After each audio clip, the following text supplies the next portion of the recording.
छायाणु नमो लोके सौवसा कलं भगवान् वीरो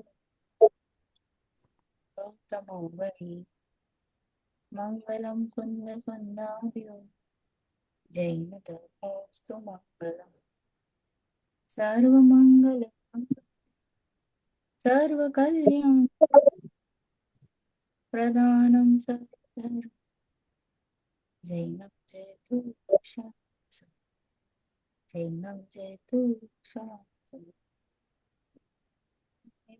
कल्करन् वीतराग विज्ञान नमुता हि जाते भय हन्तादिमं करिमंगल करे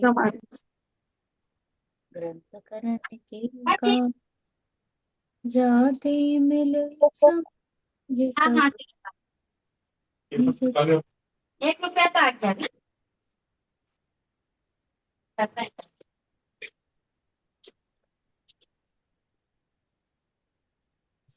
जय जिनेन्द्र। तो लास्ट क्लास हमारा 8वां अध्याय चल रहा था, उसमें हमने दोष कल्पनाएं ली थी। तो कर्णानुयोग, चरणानुयोग, द्रव्यानुयोग और प्रथमानुयोग की, यानी अनुयोगों में जो हम कल्पना करते हैं कि ये मिस्टेक हो सकती है, वो मिस्टेक हो सकती है, तो इसका पूरा क्लैरिफिकेशन हमने पढ़ा था। राइट? कोई कुछ पॉइंटर्स देना चाहेगा? हाँ मैम, मैं बोलती हूँ। अ, ये अनुयोगों में दोष कल्पना का निराकरण ये किया था ना लास्ट टाइम। हाँ, तो प्रतिमान योग में जैसे था कि कुछ जीव ऐसा कहते हैं कि प्रतिमान योग में कथा कहानियां ही होती है और श्रृंगार आदि का ही वर्णन करते, तो उससे राग आदि बढ़ते हैं। तो उनसे कहते हैं कि अगर किसी ने चैत्यालय धर्म साधन के लिए बनवाया और अगर कोई जीव उसको पाप में के लिए यूज कर रहा है, तो चैत्यालय बनवाने वाले का क्या दोष है। और सरागी जीवों का मन वैराग्य कथा में नहीं लगता, इसलिए उनको धर्म में लगाने के लिए श्रृंगार आदि भोग आदि की कथा से समझाते हैं। फिर कर्णानी योग में दोष कल्पना का निराकरण किया है कि कुछ जीव कहते हैं गुणस्थान आदि जानकर कौन सा कार्य सिद्ध होगा, इससे तो हम व्रत तप और आत्मानुभव करें, वो उससे हमारा भला होगा। तो उनसे कहते हैं पंडित जी कि व्रत तप तो कषाय घटाने के बाहर के निमित्त है, और कर्णानी योग में उपयोग लगा तो रागादि घटेंगे और अंतरंग निमित्त का साधन है वो। Very good. तथा आत्मा का अनुभव तो सर्वोत्तम कार्य है, पर उपयोग इतना लंबा टिकता नहीं है, तो कर्णानी योग में उपयोग लगाना बेटर है। कर्णानी योग को अपनी बुद्धि अनुसार जितना जान सके उतना जानना, प्रमादी होने में तो धर्म है नहीं, प्रमादी बने रहेंगे तो पाप ही होगा। तो ऐसा विचार कर कर्णानी योग के अध्ययन का उद्यम करना चाहिए। फिर चरणानी योग में कितने ही जीव कहते हैं कि चरणानी योग में व्रत आदि क्रियाकांड का वर्णन होता है तो कोई सिद्धि नहीं है, इसलिए परिणाम संभालना चाहिए बस। तो उनसे कहते हैं पंडित जी कि आत्म परिणामों और बाहर की प्रवृत्तियों में निमित्त नैमित्तिक संबंध है। छद्मस्थ जीवों की सभी भावी क्रियाएं परिणाम पूर्वक ही होती है। क्रिया तो खोटी हो और कहे कि परिणाम अच्छे है, सो भ्रम ही है। तीर्थंकर आदि जीव भी बाह्य संयम के बिना मुक्ति की प्राप्ति नहीं कर सकते, इसलिए यह नियम जानना कि बाह्य संयम के बिना परिणाम निर्मल नहीं हो सकते, ऐसा विचार कर हमें चरणानी योग का अध्ययन करना चाहिए। फिर द्रव्यानी योग में दोष कल्पना का निराकरण। कितने जीव कहते हैं कि सम्यक दृष्टि के भोग निर्जरा के कारण है, सो जीव यह सुनकर स्वच्छंद हो जाते हैं। तो उससे कहते हैं कि अगर गधा मिश्री खाकर मर जाए तो सज्जन पुरुष तो मिश्री खाना नहीं छोड़ देंगे। तो अगर विपरीत बुद्धि वाला जीव अध्यात्म ग्रंथ सुनकर स्वच्छंद हो जाए तो विवेकी जीव पढ़ना तो नहीं छोड़ देंगे। पंडित जी ने कहा द्रव्यान योग निचली दशा में ही कार्यकारी है, क्योंकि पहले सम्यक्त्व होता है, पश्चात व्रत आदि धारण होते हैं। पंडित जी कहते हैं यह काल मोक्ष न होने की अपेक्षा निकृष्ट है, परंतु आत्मा का अनुभव होना इस काल में मना नहीं है। इसमें स्व पर भेद ज्ञान की चर्चा है, इसलिए द्रव्यान योग का अभ्यास कार्यकारी है। राइट।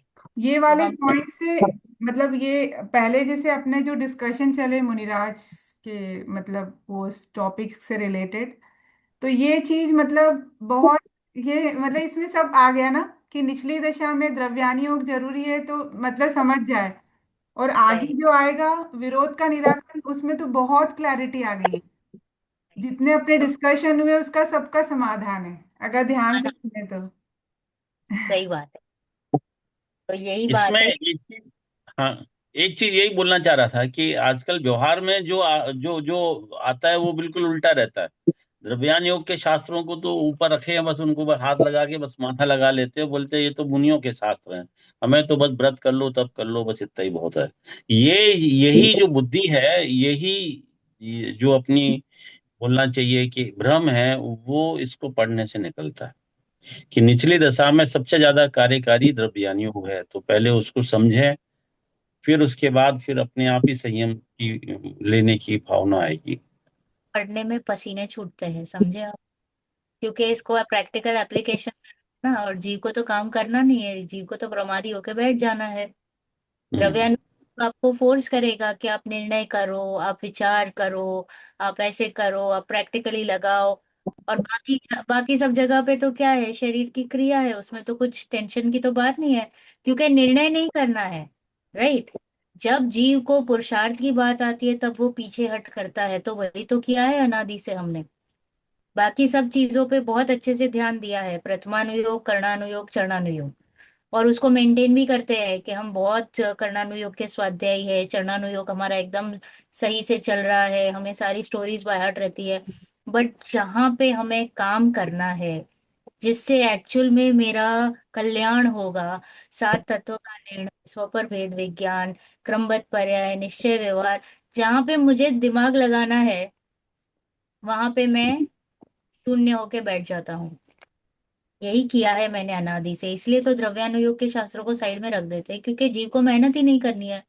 आप देखिएगा, कभी भी द्रव्यानुयोग के शास्त्र पढ़े जाएंगे, स्वाध्याय आदि होते रहेंगे, तो स्टार्टिंग में संख्या होगी 100, और 1-2 महीने में ही संख्या हो जाएगी 10,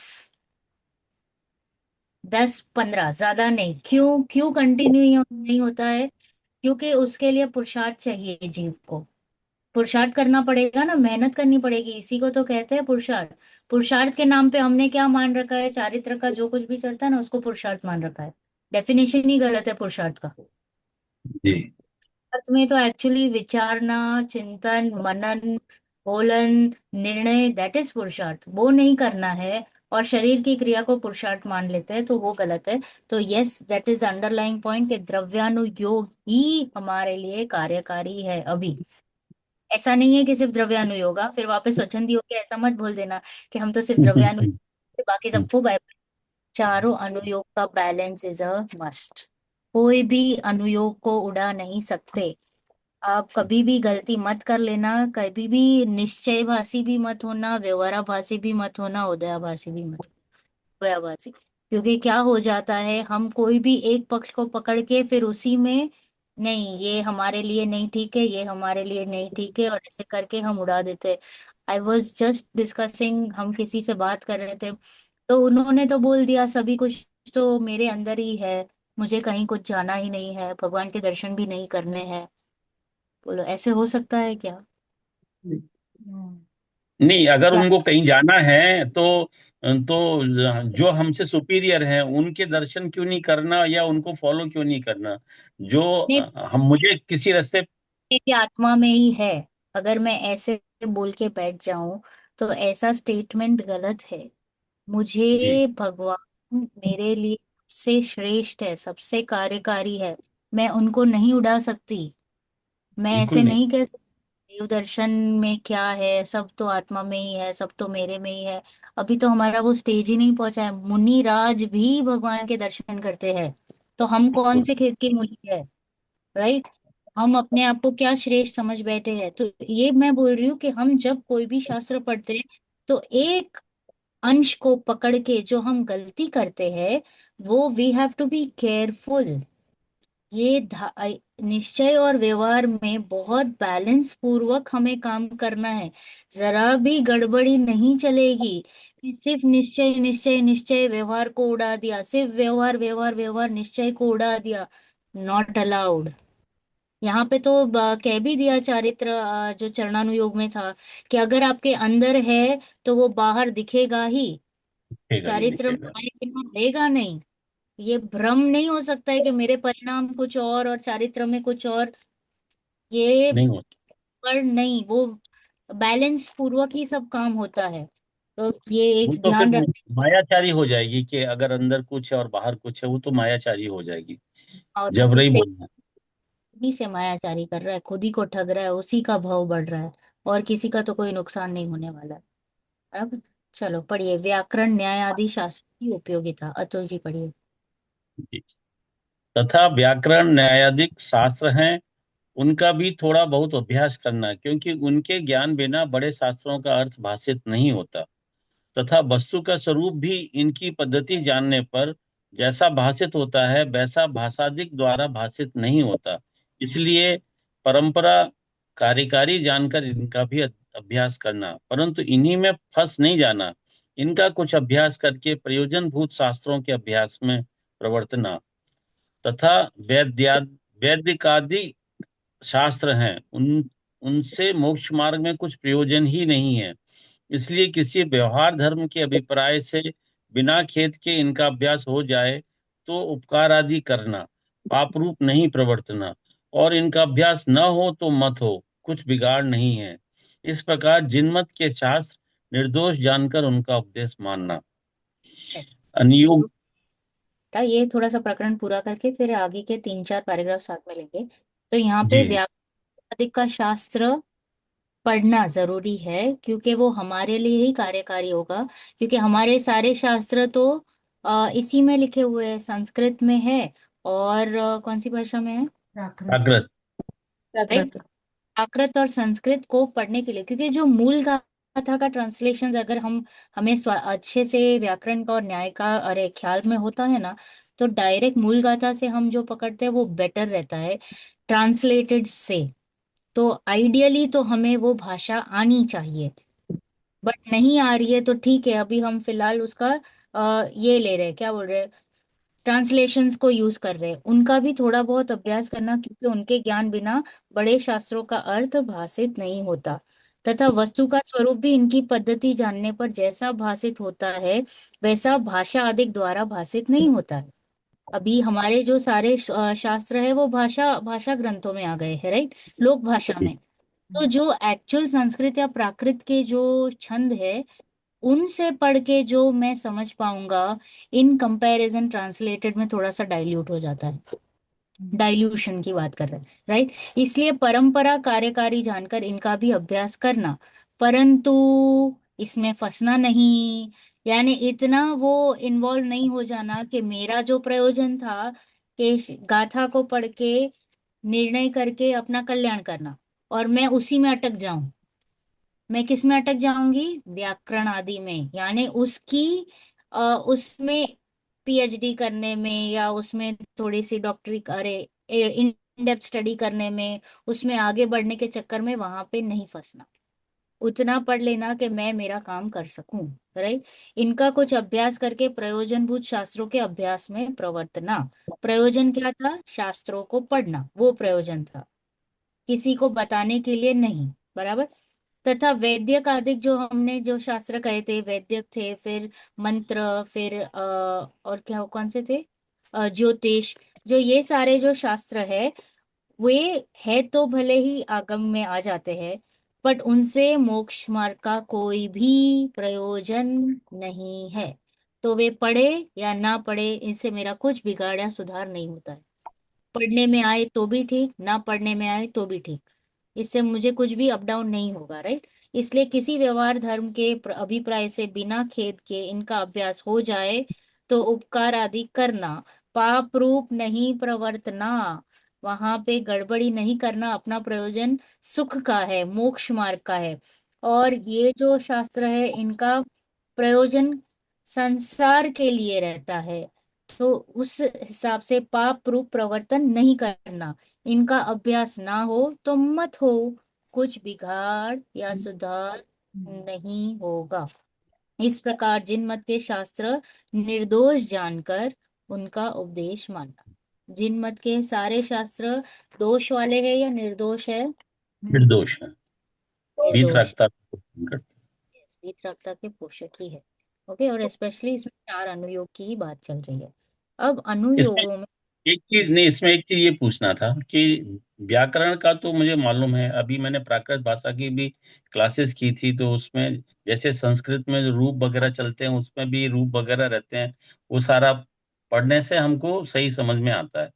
लेकिन न्यायाधिक शास्त्र कौन से होते हैं और ये कौन से अनुयोग में आते हैं, ये मैं थोड़ा कंफ्यूज रहता हूँ, न्याय के कौन से शास्त्र। लॉजिक, लॉजिक शास्त्र में अनुयोग में नहीं आते हैं।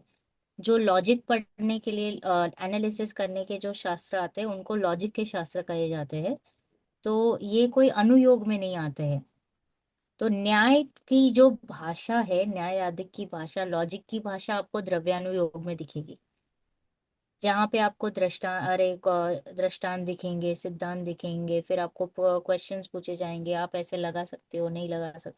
तो जहाँ पे लॉजिक से आपको समझाने की बात चलेगी, उसको हम न्यायाधिक कहेंगे। वो वाला न्याय नहीं, लॉ वाला। ओके। हम्म। हाँ। ओके, तो ये एक पद्धति है शास्त्र समझने की। जैसे व्याकरण से हम इजीली पढ़ सकते हैं शास्त्र, ग्रामर से, वैसे ही लॉजिक से भी हम इजीली शास्त्र को पढ़ सकते हैं। एनालिसिस, बेसिकली एनालिटिकल शास्त्र जो है, जो एनालिसिस हमको करना सिखाते हैं, वो। अब अनुयोगों में दिखाई देने वाला परस्पर विरोध का निराकरण, ये बहुत ही इंपॉर्टेंट प्रकरण है। कि हम कंफ्यूज हो जाते हैं, कहीं पे कुछ लिखा है, कहीं पे कुछ लिखा है, और अर्थ में हम गड़बड़ी करते हैं। राइट। तो ये अर्थ में गड़बड़ी ना हो, इसके लिए ये प्रकरण बहुत महत्वपूर्ण है। शांति से पढ़ेंगे और इसको समझेंगे। पढ़िए अतुल जी आगे का। जी। अब शास्त्रों में अपेक्षादिक को न जानने से परस्पर विरोध भाषित होता है, उसका निराकरण करते हैं। प्रथमान आदि प्रथमादि अनुयोगों की आमनाय के अनुसार यहाँ जिस प्रकार कथन किया हो वहां उस प्रकार जान लेना। अन्य अनुयोग के कथन को अन्य अनुयोग के कथन से अन्यथा जानकर संदेह नहीं करना। जैसे कहीं तो निर्मल सम्यक दृष्टि के ही शंका, कांक्षा, विचिकित्सा का अभाव कहा, कहीं भय का 8वें गुण स्थान पर्यंत, लोभ का 10वें पर्यंत, जुगुप्सा का 8वें पर्यंत उदय कहा, वहां विरुद्ध नहीं जानना। सम्यक दृष्टि के श्रद्धान पूर्वक तीव्र शंकादि का अभाव हुआ है, अथवा मुख्यतः सम्यक दृष्टि शंकादि नहीं करता, उस अपेक्षा चरणान योग में सम्यक दृष्टि के शंकादि का अभाव कहा है। परंतु सूक्ष्म शक्ति की अपेक्षा भयादि का उदय अष्टम आदि गुण स्थान पर्यंत पाया जाता है, इसलिए करणान युग में वहां तक उनका सद्भाव कहा है। इसी प्रकार अन्यत्र जानना।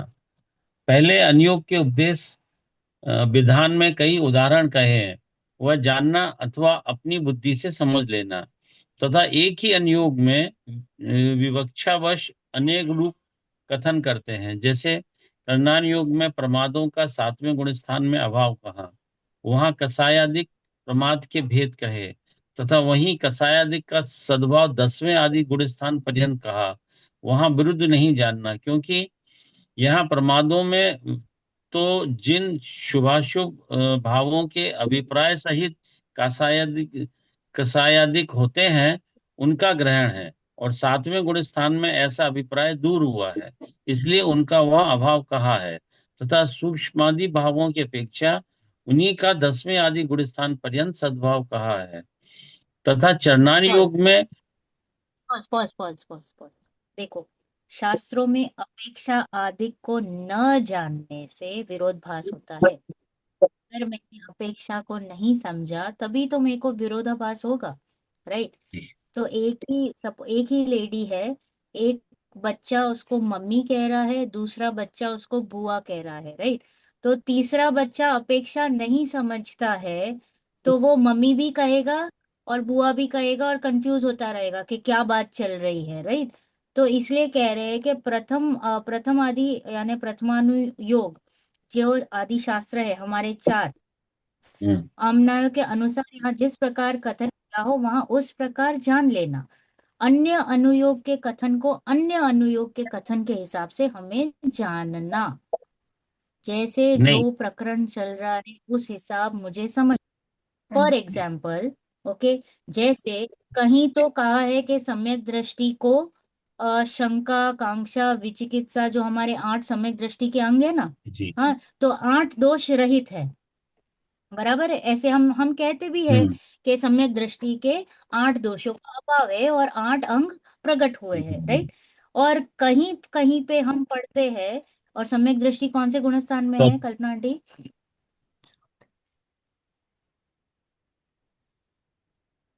हाँ बोलिए। सम्यक दृष्टि हाँ, कौन से गुण चौथे स्थान गुण की बात स्थान कर में, रहे हैं? चौथे गुण स्थान। और फिर यहीं पे हमने सपोज अभी पढ़ा कि सम्यक दृष्टि को 8 दोष का अभाव है, और आधे घंटे बाद मैंने कोई दूसरे शास्त्र में पढ़ा कि भय का 8वें गुणस्थान पर्यंत सद्भाव है, लोभ का 10वें गुणस्थान पर्यंत सद्भाव है, जुगुप्सा का 8वें। तो फिर अब मुझे गड़बड़ी होगी या नहीं होगी आंटी? अभी अभी मैंने नहीं, सुना चौथे गुणस्थान वाले सम्यक दृष्टि को 8 दोष का अभाव है, यानी भय नहीं, जुगुप्सा नहीं, विचिकित्सा नहीं, बराबर। हाँ। और फिर थोड़ी टाइम बाद कोई और मेरे साथ बात करते करते बोल रहा है कि सम्यक दृष्टि, अरे जो ये लोभ है या भय है या जुगुप्सा है, वो 8वें 10वें तक रहता है। बोलो अब विरोधाभास है या नहीं है? नहीं, विरोधाभास तो है, लेकिन वो संभल जाता है ना, मतलब उसके अंतरंग में तो बात बैठी हुई है ना। जैसे क्या क्या चौथे। क्या से और क्या अंतरंग में बैठा है? देखो मैं इसलिए नहीं। पूछ रही हूँ, हम ही आगे जाके स्वाध्याय अकेले करने वाले हैं, और 3 साल हाँ। बाद। तो हम अपने आप को तैयार कर रहे हैं। तो क्या जी। विरोधाभास और क्या इसका सोल्यूशन है, सोचिए। पर भय जुगुप्सा वगैरह से तो उनको नहीं होता है, लेकिन वो समझते हैं उस चीज को। मनुष्य स्वभाव है, थोड़े से संभल जाते हैं फिर वो वापस। राइट, देखो बड़ा बड़ा मोटा मोटा चंग चला गया है, श्रद्धान में भय नहीं है। बट जो खाली चारित्र का रहा है बस। सूक्ष्म लोभ है, जो कर्णानुयोग, जो कर्मों की अपेक्षा है ना, जो सूक्ष्म, जो हमारे अभी जो राग आदि जो पड़े हैं, वो जो दिखाई दे रहा है, जो छोटे छोटे, जो केवल ज्ञान गम्य है, उसके वजह से वहां पे कहा है सद्भाव। मतलब वैसे मोटा मोटा। अनंतानुबंधी गई है, पर तीन कषाय चौकड़ी का तो है ना अभी। Very good aunty. यस। भाई, तीन तीन कषाय। कषाय चौकड़ी है। और वो मनुष्य है तो थोड़ा होता है, लेकिन संभल जाते हैं वो कि नहीं नहीं, मतलब हाँ, तो वो ये वही मेरा कह रहे, स्वभाव है। पे ये कहना चाह रहे हैं कि सम्यक दृष्टि के श्रद्धान पूर्वक तीव्र शंका अधिक का अभाव हो चुका है। बड़ा बड़ा मोटा मोटा जो तीव्र पार्ट है वो चला गया है, अथवा मुख्यतः सम्यक दृष्टि शंका आदि नहीं करता, उस अपेक्षा चरणानुयोग में सम्यक दृष्टि के शंका आदि का अभाव कहा है। परंतु सूक्ष्म शक्ति की अपेक्षा, शक्ति अभी थोड़ी बाकी है लोभ की, थोड़ी जुगुप्सा की, थोड़ी जो अन्य जितने भी हमारे प्रॉब्लम्स है वो, उसकी सूक्ष्म अपेक्षा भय आदि के उदय अष्टम आदि गुणस्थान पर्यंत पाया जाता है। इसलिए कर्णानुयोग में वहां तक उनका सद्भाव कहा है। कर्णानुयोग तो आपको जो बात जैसी है वैसा कहेगा, बारीक एक्सट्रीमली चर्चा है उसमें पूरी।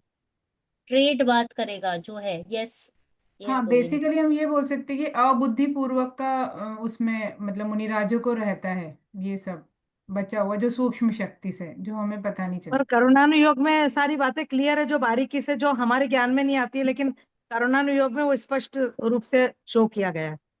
हाँ हाँ, यस।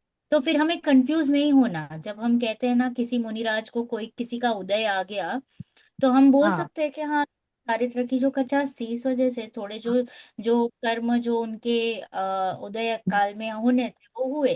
तो ऐसे करके we also get a solution ना।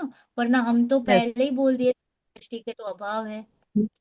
तो फिर यहाँ या पे कर्णानुयोग सद्भाव है।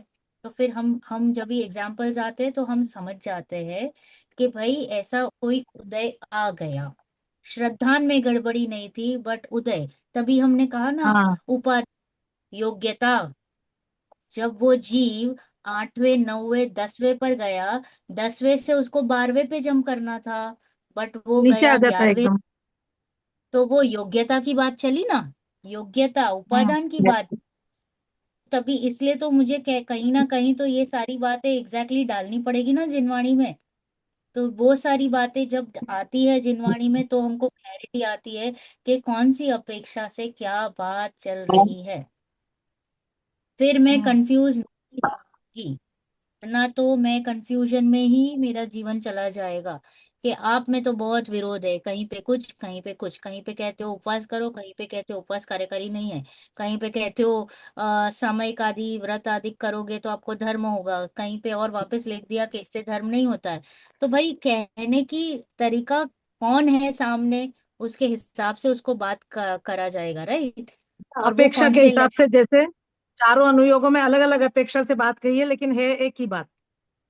यस है, तो एक ही वो बात। समझना पड़ेगा, समझना तरीका अलग ज्ञान है। में, यस ज्ञान में क्लैरिटी होनी चाहिए कि भाई क्या कहना चाह रहे हैं। समझ रहे हो निधि जी, कि वो ज्ञान में जो छोटी छोटी बारीक चीजें हैं, हम ऑन द स्पॉट वो पढ़ते पढ़ते हमें वो भी क्लिक हो जाना चाहिए ऑन द स्पॉट। बराबर। फिर यहाँ पे कह रहे हैं पहले अनुयोग योगों के उपदेश विधान में कई उदाहरण कहे, वह जानना अथवा अपनी बुद्धि से समझ ले।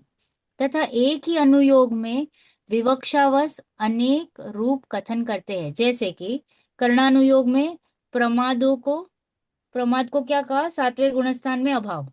हम कहते ही है ना, प्रमाद छठे तक ही रहता है, सातवें में है ही नहीं। और प्रमाद। प्रमाद को सातवें में अभाव, वहां कषाय आदि प्रमाद के भेद कहे। तथा वही कषाय आदि का सद्भाव 10वें आदि गुणस्थान में भी कहा है। अभी एक ही अनुयोग की बात कर रहे हैं। कर्णानुयोग में कह करुणानुयोग। दिया 7वें में प्रमाद नहीं है, और बाद में कह दिया 10वें में भी सूक्ष्म लोभ दिखाई दे रहा है, और प्रमाद तो वैसे भी कषाय का ही भेद है, हम्म। राइट। आश्रवादिक का ही भेद आ रहा है। तो सद्भाव 10वें गुणस्थान पर्यंत कहा, वहां विरोध नहीं जानना, क्योंकि यहाँ प्रमादों में तो क्या कहा कि शुभाशुभ भावों का जो अभिप्राय है ना, शुभाशुभ भावों के अभिप्राय सहित कषाय आदि होते हैं, उनका ग्रहण है। शुभाशुभ भाव जो छठे सातवें, सातवें में उनको शुद्ध भाव है, यस। शुद्ध हाँ, भाव है, लेकिन फिर और शुभ में प्रमत्व आ नहीं। जाते हैं नीचे एकदम छठे में। शुद्ध है। और सातवें गुणस्थान में ऐसा अभिप्राय दूर हुआ है, इसलिए उनका वहां पे अभाव कहा। शुभ और अशुभ दोनों नहीं है, कषाय भी नहीं है। कौन सी, कौन सी कषाय नहीं है, अंदर पड़ी हुई अनंतानुबंधी। है। अनंत अनंतानुबंधी तो चली गई है।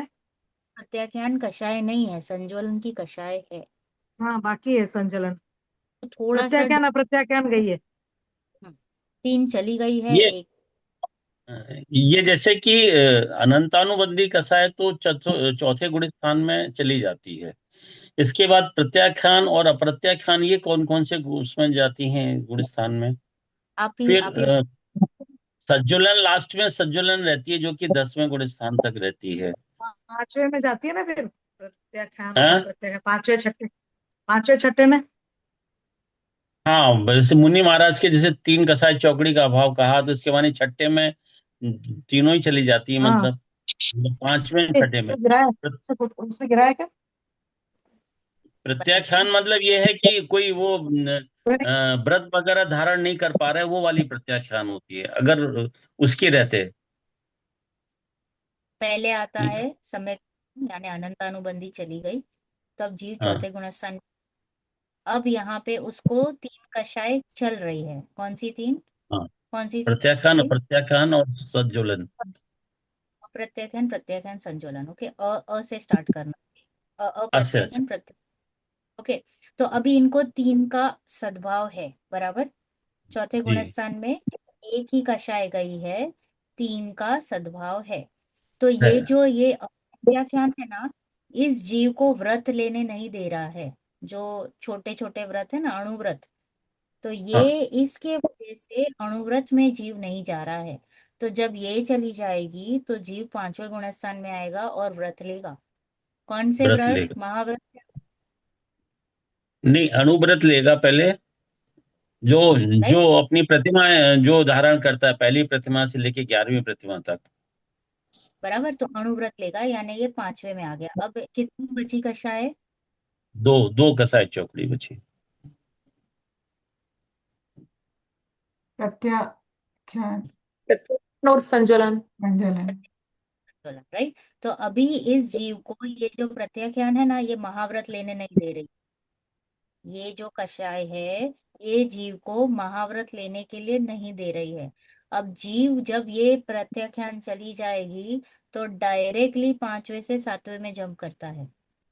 छठे से फिर, अरे पांचवे या सातवें से फिर नीचे आएगा। ओके, तभी ये प्रत्याख्यान चली गई। अब कौन सी एक कषाय रह गई? संजुलन। संजोलन। संजुलन। अब संजोलन एंड तक चलेगी। ओके, जब जब तक वीतरागता नहीं होती है तब तक संजोलन चलेगी, राइट। तो ये जो सिस्टम है कि एक कषाय जो रहती है, जैसे कि अनंतानुबंधी चली गई, फिर जीव को सम्यक दर्शन होता है। प्रत्याख्यान चला गया, फिर जीव अणुव्रत लेगा। प्रत्याख्यान चला गया तो जीव मुनि दशा लेगा। और जब ये संजोलन चली जाती है तो जीव अरिहंत बन जाते हैं, यानी वीतराग और वीतरागता और केवल ज्ञान प्रकट होती है। तो जो यहाँ पे कहने की बात ये है कि कषायों का सद्भाव तो है कहीं पे, जैसे सिर्फ तीन कषाय चौकड़ी का ही अभाव हुआ है। जब वो प्रमाद की बात करी तो यहाँ पे प्रमाद का कहने का ये था कि शुभाशुभ संबंधी जो अभिप्राय था जीव का, शुभाशुभ संबंधी जीव के जो अभिप्राय है, यहाँ पे लिखा है ना, शुभाशुभ भावों के अभिप्राय सहित कषाय आदि जो होते हैं, प्रमाद से क्या होगा? कषाय ही होगी। जी। यस। कषाय होती है शुभ और अशुभ, यानी आश्रव, आश्रव से कर्मों का बंधन। और जीव सातवें में कौन क्या कर रहा है? शुद्ध भाव में है। कौन से भाव में है? शुद्धोपयोग। शुद्ध भाव। शुद्ध में आश्रव होता है या नहीं होता है? नहीं। मनीषा जी, शुद्ध में आश्रम नहीं होता। नहीं होता नहीं। है, राइट। इसलिए वहां पे कह दिया कि प्रमाद का अभाव है, बराबर। परंतु फिर भी कषाय है या नहीं है? है, सूक्ष्म। संजुलन करता है। संप्रदाय। में, सॉरी। हाँ, वेरी गुड। की स्थिति में फिर भी थोड़े बहुत न्याय है संजोलन संबंधी, राइट। इसलिए कहा है कि वो अपेक्षा समझ लेना, कंफ्यूज नहीं होना कहीं पे भी। बात सिर्फ यही कहना चाह रहे कि जब हम जिनवाणी पढ़ते हैं तो हमें कंफ्यूज नहीं होना है, कहीं पे भी विरोधाभास नहीं है। बात करने के एक तरीका है, राइट। ये भी मैं बच्चे को कह दूं, बच्चा लेट आया हो और दरवाजे पे कह दूं और थोड़ा खेल के आ, क्यों तू इतना जल्दी आया, तो वो क्या समझेगा? वो नीचे चला जाएगा खेलने? नहीं। नहीं ना, उसको समझ में आ गया माँ क्या कहना चाह रही है। माँ ने भले ही प्यार से भी कहा, बट उसके बातों में ही सरकाज़म था, गुस्सा था, जो उसने छुपा के रखा है। तो बच्चा चुपचाप घर पे आता है और भी अच्छी तरह से बिहेव करके बैठ जाता है, वो नीचे नहीं जाएगा। तो यहाँ पे ये कह रहे हैं कि आप जो जिनवाणी कह रही है वो समझो, हर टाइम कुछ अलग कहना चाह रही है, बट आप, इट इज द रिस्पॉन्सिबिलिटी जो पढ़ रहा है उसकी, जिनवाणी की नहीं। जिनवाणी ने तो जगह जगह पे अपेक्षाएं भी बता दी है, बट बार बार वो शब्द नहीं आएंगे, इस अपेक्षा से, इस अपेक्षा से, इस अपेक्षा से, नहीं, बार बार नहीं आते। फिर यहाँ पे कह रहे हैं, आगे पढ़िए मनीषा जी। तथा चरणानुयोग में, तथा चरणान योग में चोरी और स्त्री आदि सप्त व्यसन का त्याग पहली प्रतिमा में कहा है, तथा वही उनका त्याग दूसरी प्रतिमा में कहा है। वहां विरुद्ध नहीं जानना, क्योंकि सप्त व्यसन में तो चोरी आदि कार्य ऐसे ग्रहण किए हैं जिनसे दंडाधिक पाता है, लोक में अति निंदा होती है, तथा व्रतों में ऐसे चोरी आदि त्याग करने योग्य कहे हैं कि जो गृहस्थ धर्म से विरुद्ध होते हैं वह किंचित लोक निंद होते हैं, ऐसा अर्थ जानना। इसी प्रकार अन्यत्र जानना, तथा नाना भावों की सापेक्षता से एक ही भाव का अन्य अन्य प्रकार से निरूपण करते हैं। जैसे कहीं तो महाव्रतादि को चोरी चारित्र के भेद कहा, कहीं महाव्रतादि होने पर भी द्रव्य लिंगी को असंयमी कहा। वहां विरुद्ध नहीं जानना, क्योंकि सम्यक ज्ञान सहित महाव्रतादिक तो चारित्र है और अज्ञान पूर्वक व्रताधिक होने पर भी असंयमी ही है। तथा जिस प्रकार पांच मिथ्यात्वों में भी विनय कहा है और 12 प्रकार के तपों में भी विनय कहा है, वहां विरुद्ध नहीं जानना, क्योंकि जो विनय करने योग्य नहीं है उनकी भी विनय करके धर्म मानना वह तो विनय मिथ्यात्व है, और धर्म पद्धति से जो विनय करने योग्य है उनकी यथा योग्य विनय करना सो विनय तप है। तथा जिस प्रकार कहीं तो अभिमान की निंदा की और कहीं प्रशंसा की, वह विरुद्ध नहीं जानना, क्योंकि मान कषाय से अपने को ऊंचा मनवाने के अर्थ बुनियादी न करें, वह अभिमान तो निंद ही है। सॉरी, वह अभिमान तो निंद ही है। और निर्लोभ पने से दीनता आदि न करे, वह अभिमान प्रशंसा योग्य है। तथा जैसे कहीं चतुराई की निंदा की, कहीं प्रशंसा की, वहां विरुद्ध नहीं जानना, क्योंकि माया कषाय से किसी को ठगने के अर्थ चतुराई करे, वह तो निंद ही है। और विवेक सहित यथासंभव कार्य करने में जो चतुराई हो, वह शताब्दी ही है। श्लाघ्य। वाक्य। श्लाघ्य। शताब्दी, सॉरी, श्लाघ्य। शलाघ्य ही, प्रशंसनीय। श्लाघ्य। इसी प्रकार अन्यत्र जानना। Pause, right. तो अभी कहेंगे कि चरणानुयोग में कहा चोरी परस्त्री सात व्यसन का त्यागी, और तभी होगा जब वो जीव पहली प्रतिमा दूसरी प्रतिमा में कहा। बोलो ये जो जैनी है वो ये करेगा क्या पहले से ही? नहीं करेगा। ही नहीं करने वाला है, राइट। चरणानुयोग में उसको पांचवी प्रतिमा मीन पांचवे गुणस्थान तक वेट करना पड़ेगा, चोरी का त्याग नहीं, परस्त्री नहीं ना, राइट। वो बिल्कुल नहीं। ऑलरेडी त्यागी तो है ही है, बट उसको त्यागी का जो थप्पा लगेगा वो उसमें क्या कहा कि पहली प्रतिमा में कहा है अथवा दूसरी प्रतिमा में कहा है, वहां विरोध नहीं जानना, क्योंकि सात व्यसन और जो चोरी आदि है उससे क्या होता है, जीव को दंड ही होता है, दंड होता है। और सोसाइटी में भी उसकी क्या बातें होगी, निंदा होगी। निंदा ही निंदा। होगी। और तथा व्रतों में ऐसे चोरी आदि त्याग करने योग्य कहे है कि जो गृहस्थ धर्म से विरुद्ध होते हैं, जो गृहस्थ है, एथिकली ही जीना है पूरे संसार को, जी। जगत को एथिकली ही जीना चाहिए। बेसिक एथिक्स तो होने चाहिए ना, चोरी नहीं करना, सात व्यसन का त्यागी होना, राइट। क्योंकि ये करने से ही तो आप सोसाइटी में खुद भी खुश रहोगे, अन्य भी, सब वातावरण अच्छा रहेगा। तो इसलिए यहाँ पे कह रहे गृहस्थ धर्म से विरोध होते हैं वो किंचित लोक निंदे होते हैं, ऐसा अर्थ जानना। तो दैट डजेंट मीन कि मैं जब पांचवी प्रतिमा में मीन्स पांचवे गुणस्थान में जाऊंगा पहली प्रतिमा धारण करूंगा तब मैं त्याग करूंगा। समझ रहे हो आप? हम क्या जी। करते हैं, अर्थ का अनर्थ कर देते हैं। बात ये थी कि ये लोक निंद्य कार्य है और ये गड़बड़ वाले है, ये पहले भी नहीं करना, आगे तो उसको कहते हैं कि उसको नियम लग जाता है। नियम। उनको तो सही मतलब उनके थॉट में भी नहीं आता है, राइट। तो ये कह रहे लोक निंद्य ऐसा अर्थ जानना, इसी प्रकार अन्यत्र भी जानना, वरना तो हम क्या कह देते हैं, ये तो हम बाद में करेंगे, ये हमारे लिए नहीं है, ये मुनिराजों के लिए है, ये श्रावकों के लिए है, ये दृष्टि के लिए है, ये भगवान के लिए। ऐसा नहीं होता है, कुछ चीजें जो बेसिक है वो सभी के लिए होती है, सभी के लिए होती है, राइट। फिर यहाँ पे कहा तथा नाना भावों की सापेक्षता से एक ही भाव का अन्य अन्य प्रकार से निरूपण करते हैं। जैसे कि हम कहीं पे पढ़ेंगे महाव्रत आदि, चारित्र का भेद, राइट, चारित्र के भेदों में महाव्रत आ जाते हैं। और अन्य अन्य में क्या, कोई अन्य शास्त्र में अगर हमने पढ़ लिया तो वहां पे कह दिया महाव्रत आदि होने पर भी द्रव्यलिंगी असंयमी है।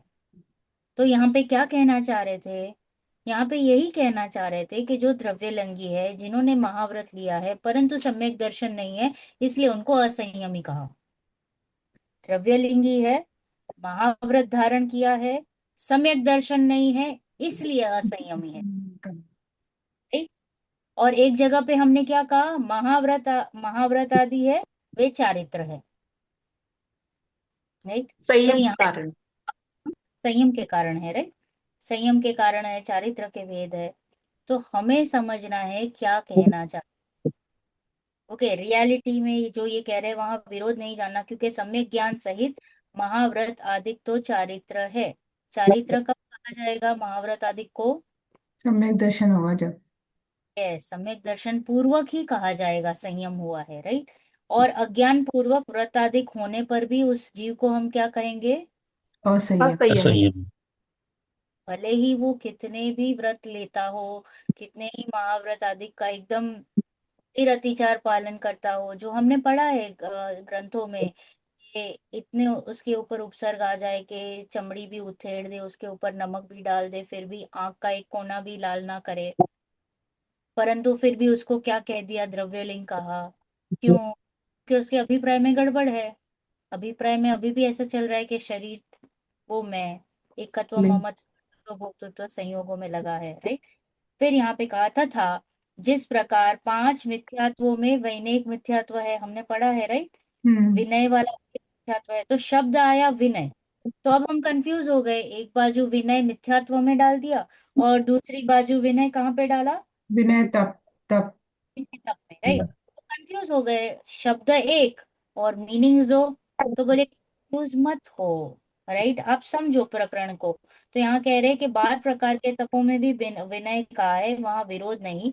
विनय करने योग्य जो नहीं है उनकी भी विनय करके धर्म मानना, वह है वैनेक मिथ्यात्व। जो धर्म जो धर्मी मतलब जो धर्म के लायक नहीं है, योग्य नहीं है, उनको भी धर्म वाले मानना, पूजना आदि करना इस कॉल्ड एज विनय मिथ्यात्व। और दूसरा जो तप में विनय आया, वो यहाँ पे कह रहे कि धर्म पद्धति से जो विनय करने योग्य है, यानी जो मुनिराज है, श्रावक है, या हमारे साधर्मी आदि है, राइट। तो धर्म पद्धति से जो विनय करने योग्य, उनकी यथा योग्य विनय करना, सो विनय तप है। डिफरेंस है, शब्द एक, मीनिंग अलग। ओके। फिर यहाँ पे कहा था जिस प्रकार कहीं तो अभिमान की निंदा करी और कहीं पे प्रशंसा करी, तो बोले ये कैसा है आपका आपका शास्त्र, बहुत ही विरोधाभास लग रहा है। तो यहाँ पे कह रहे अगर मान कषाय से अपने आप को ऊंचा मनवाया, हाँ, और विनय आदि करवाया, तो वो हो गया गलत। निंदनीय। यस, तो वो हो गया निंद्य। और यदि निर्लोभता से दीनता आदि ना करे, हमारा जो हमने पढ़ा था ना, आर्जव धर्म, नहीं कौन सा धर्म, हमारे 10 लक्षण धर्म आते हैं ना, मार्दव। मार्दव धर्म। तम तम मार्दव।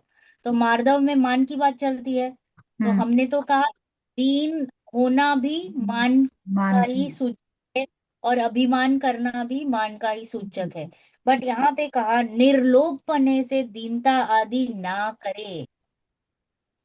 लोभ नहीं है, मुनिराज रहते हैं ना, हम्म। मुनिराज को कोई लोभ नहीं है। हाँ, निर्लोभपने से दीनता आदि नहीं करे कि मेरे पास कुछ नहीं है, हाय अब मैं क्या करूं, राइट, ऐसा कुछ नहीं। इनफैक्ट कोई ऐसे गृहस्थ भी रहे, निर्लोभपने से मान आदि यानी दीनता आदि न करे, तो वह अभिमान प्रशंसनीय है। ओके, वैसे कहने की बात करें। तथा जैसे कहीं चतुराई निंद्य है और कहीं पे प्रशंसा, तो अगर वो चतुराई किसी को ठगने में काम आ रही है, तो तो निंदा। वो और यदि वही चतुराई आपने शास्त्र स्वाध्याय आदि करने में, उसका अर्थ जानने में लगाया, विवेक पूर्वक सब काम किया, तो वो चतुराई प्रशंसनीय है। कंफ्यूज नहीं होना, बस ये बात बार बार यही कह रहे हैं कि विरोधाभास नहीं है। बस यही पूरा ये प्रकरण जो हमारा 10 पेज का चलेगा, इसमें अलग अलग अलग अलग एग्जाम्पल्स देके या अलग अलग एंगल्स देखे कि कैसे कैसे शब्द आते हैं, कैसे कैसे यूजेज होती है जिनवाणी में, उसकी बात करके पूरा प्रकरण कहा है। पढ़िए आगे आंटी, कल्पना आंटी। आंटी आप म्यूट हो। आंटी आप म्यूट हो।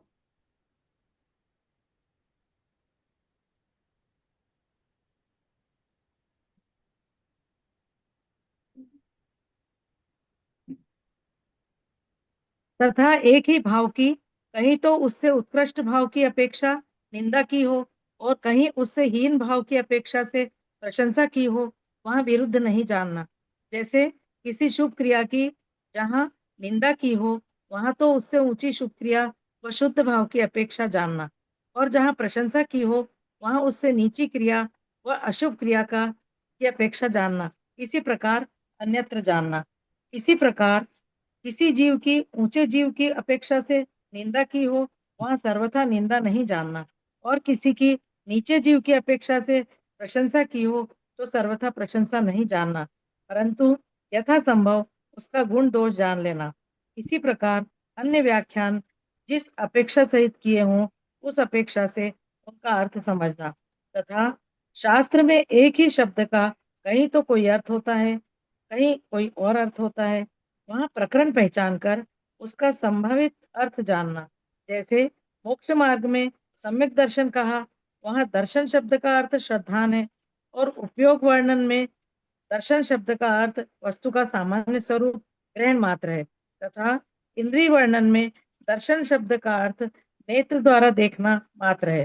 तथा जैसे सूक्ष्म और बादर का अर्थ वस्तुओं के प्रामाणिक कथन में छोटे प्रमाण सहित हो, उसका नाम सूक्ष्म, और बड़े प्रमाण सहित हो, उसका नाम बादर ऐसा होता है।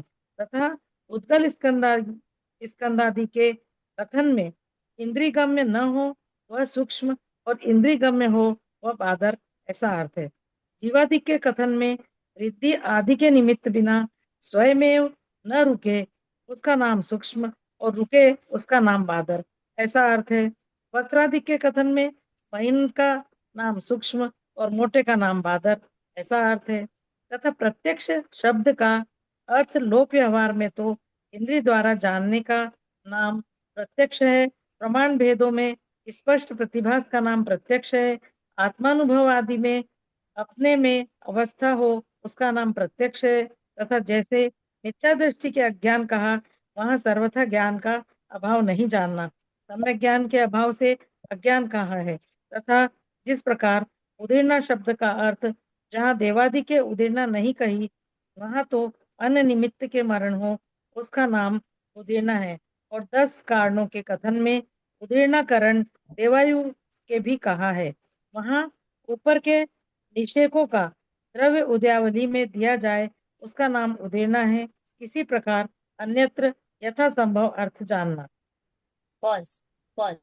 तो यहाँ पे क्या कहा कि किसी भाव की किसी कोई कोई काम कर रहा है तो उसको प्रशंसा करी, और वही काम कोई अन्य कर रहा है तो उसकी निंदा कर रहे हैं।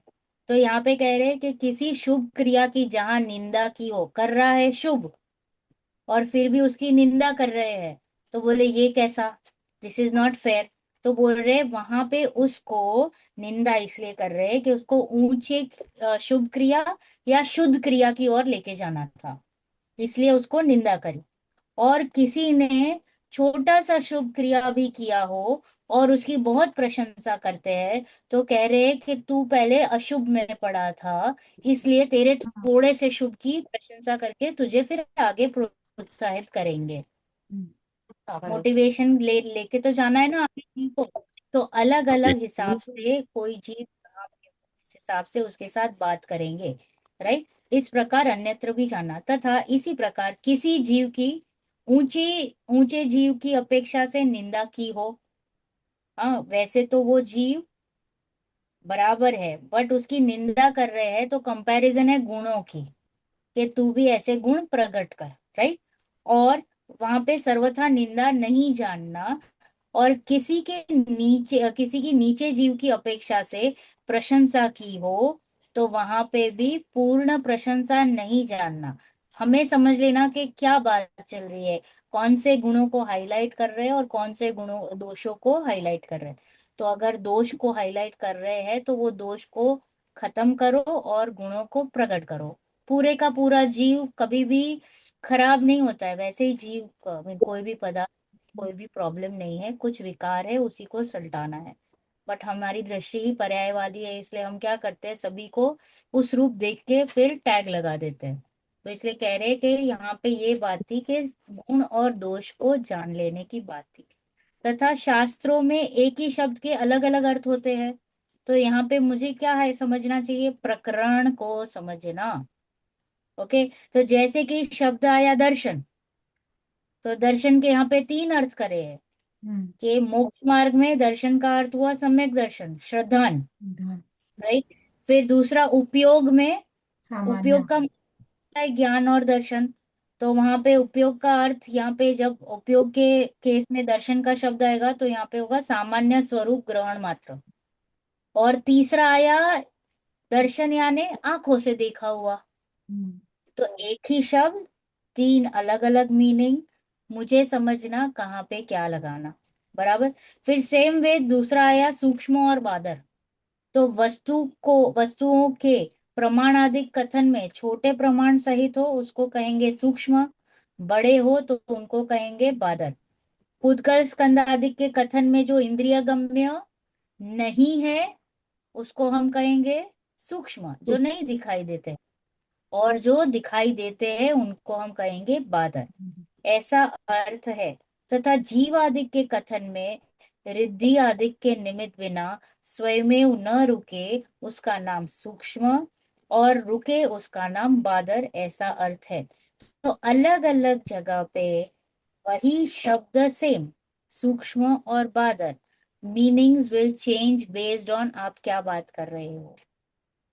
तो मुझे समझ जाना कि यहाँ पे सूक्ष्म और बादर का क्या अर्थ है। वस्त्र आदि के कथन में महीन का नाम सूक्ष्म छोटे कपड़े, और मोटे का नाम बड़े। हाँ, बादल। वो जो टेक्सचर करते हैं वैसे मोटा बादर। फिर प्रत्यक्ष शब्द लिया, तो प्रत्यक्ष यानी इंद्रिय द्वारा जान, जो आए अभी, राइट। आग आग लगी है तो हम कहेंगे आपने देखी क्या, तो कि हाँ मैं प्रत्यक्ष वहां पे खड़ा था, तो इंद्रियों से अगर देखा तो कहेंगे प्रत्यक्ष। और प्रमाण भेदों में स्पष्ट प्रतिभास का नाम प्रत्यक्ष है। और दूसरा, आत्मानुभवन आदि में हम कहेंगे प्रत्यक्ष अनुभूति हुई या नहीं, राइट। आत्मानुभवन आदि में अपने में अवस्था हो उसका नाम प्रत्यक्ष अनुभूति। जैसे मिथ्या दृष्टि को अज्ञान कहा, मिथ्या दृष्टि को क्या कह दिया, अज्ञान, अज्ञान यानी ज्ञान नहीं हो। शब्द का अर्थ एक्चुअल में क्या कहा, अज्ञान यानी बिना ज्ञान, कंप्लीटली जीरो ज्ञान। तो बोले ऐसा नहीं लेना, वहां सर्वथा ज्ञान का अभाव नहीं जानना, बस ये समझना कि सम्यक ज्ञान के अभाव से अज्ञान कहा। क्योंकि कुछ कुछ हम एकदम लिटरल मीनिंग लेते हैं ना, तो यहाँ पे ये कहना चाह रहे कि लिटरल मीनिंग ना समझो।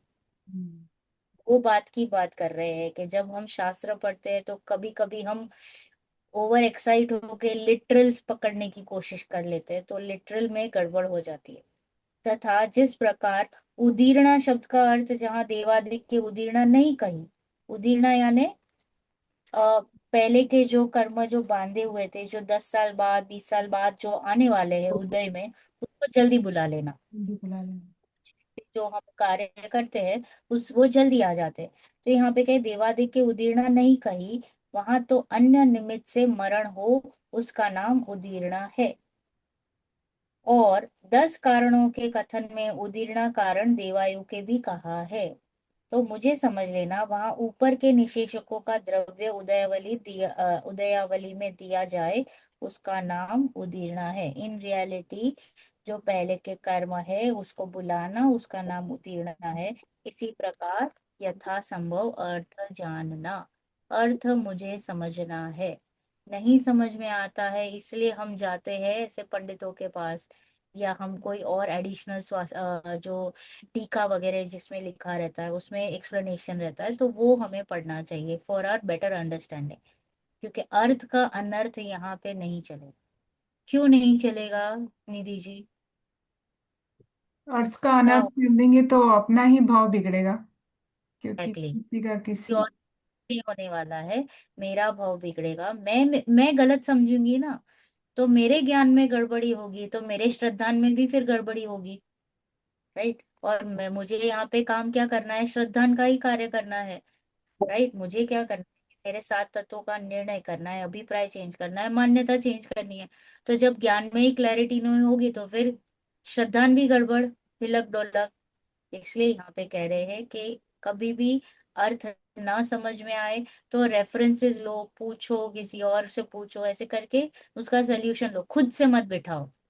हम काफी चीजें खुद से बिठाने की कोशिश करते हैं।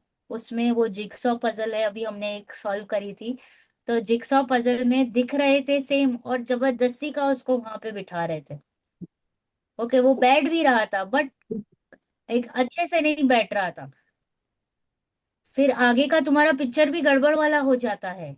जब तुम थोड़ी भी यहाँ पे एक आगे पीछे भी करोगे तो you are going to make mistake, आपका पिक्चर खराब हो जाएगा। तो वैसी बात है, खुद से मत बिठाओ, लिटरल मीनिंग मत समझो, या फिर जो कहना चाह रहे हो उसको सही अर्थ में समझ लो। पढ़िए आगे निधि जी। हाँ। तथा एक ही शब्द के पूर्व शब्द जोड़ने से अनेक प्रकार अर्थ होते हैं। वह उसी शब्द के अनेक अर्थ हैं। वहाँ जैसा संभव हो वैसा अर्थ जानना। जैसे जीते उसका नाम जिन है, परंतु धर्म पद्धति में कर्म शत्रु को जीते उसका नाम जिन जानना। यहाँ कर्म शत्रु शब्द को पहले जोड़ने से जो अर्थ होता है वह ग्रहण किया, अन्य नहीं किया। तथा जैसे प्राण धारण करे उसका नाम जीव है, वहाँ जीवन मरण का व्यवहार अपेक्षा कथन हो, वहाँ तो इंद्रिय आदि प्राण धारण करे वह जीव है।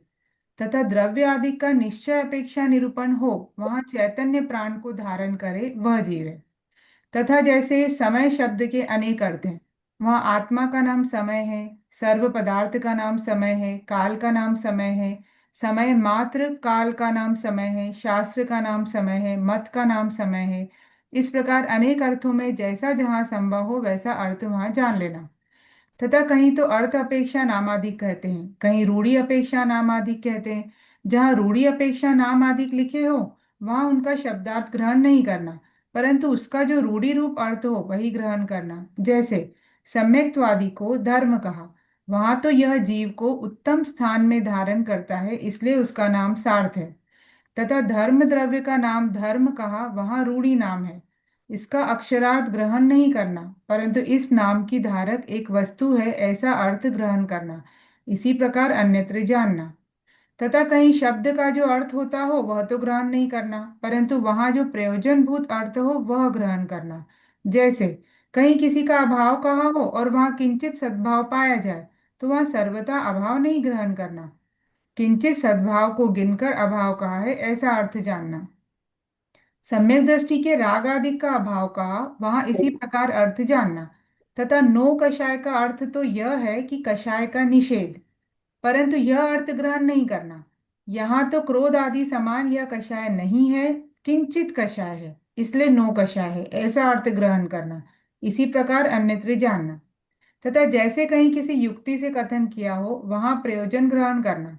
समयसार कलश में यह कहा है कि धोबी के दृष्टांतवत पर भाव के त्याग की दृष्टि यावत प्रवृत्ति को प्राप्त नहीं हुई तावत यह अनुभूति प्रकट हुई। सो यहाँ यह प्रयोजन है कि पर भाव का त्याग होते ही अनुभूति प्रकट होती है। लोक में किसी के आते ही कोई कार्य हुआ हो वहां ऐसा कहते हैं कि यह आया ही नहीं और यह ऐसा कार्य हो गया। ऐसा ही प्रयोजन यहाँ ग्रहण करना, इसी प्रकार अन्यत्र जानना। कॉज। कॉज। तो यहाँ पे कह रहे हैं कि एक ही शब्द के पूर्व शब्द जोड़ने से अनेक प्रकार अर्थ होते हैं। जीते, तो जीते का रियल मीनिंग होता है जिन, और धर्म पद्धति में हम जिन किसे कहेंगे? जो कर्म शत्रु को जीते तो हैं। कर्म शत्रु। और यहाँ कर्म शत्रु शब्द को पहले जोड़ने से जो अर्थ होता है वह ग्रहण किया, अन्य नहीं किया। वहां पे तो कौन सी बात है, जीते जाने किसी को भी जीत सकता है, शत्रुओं को।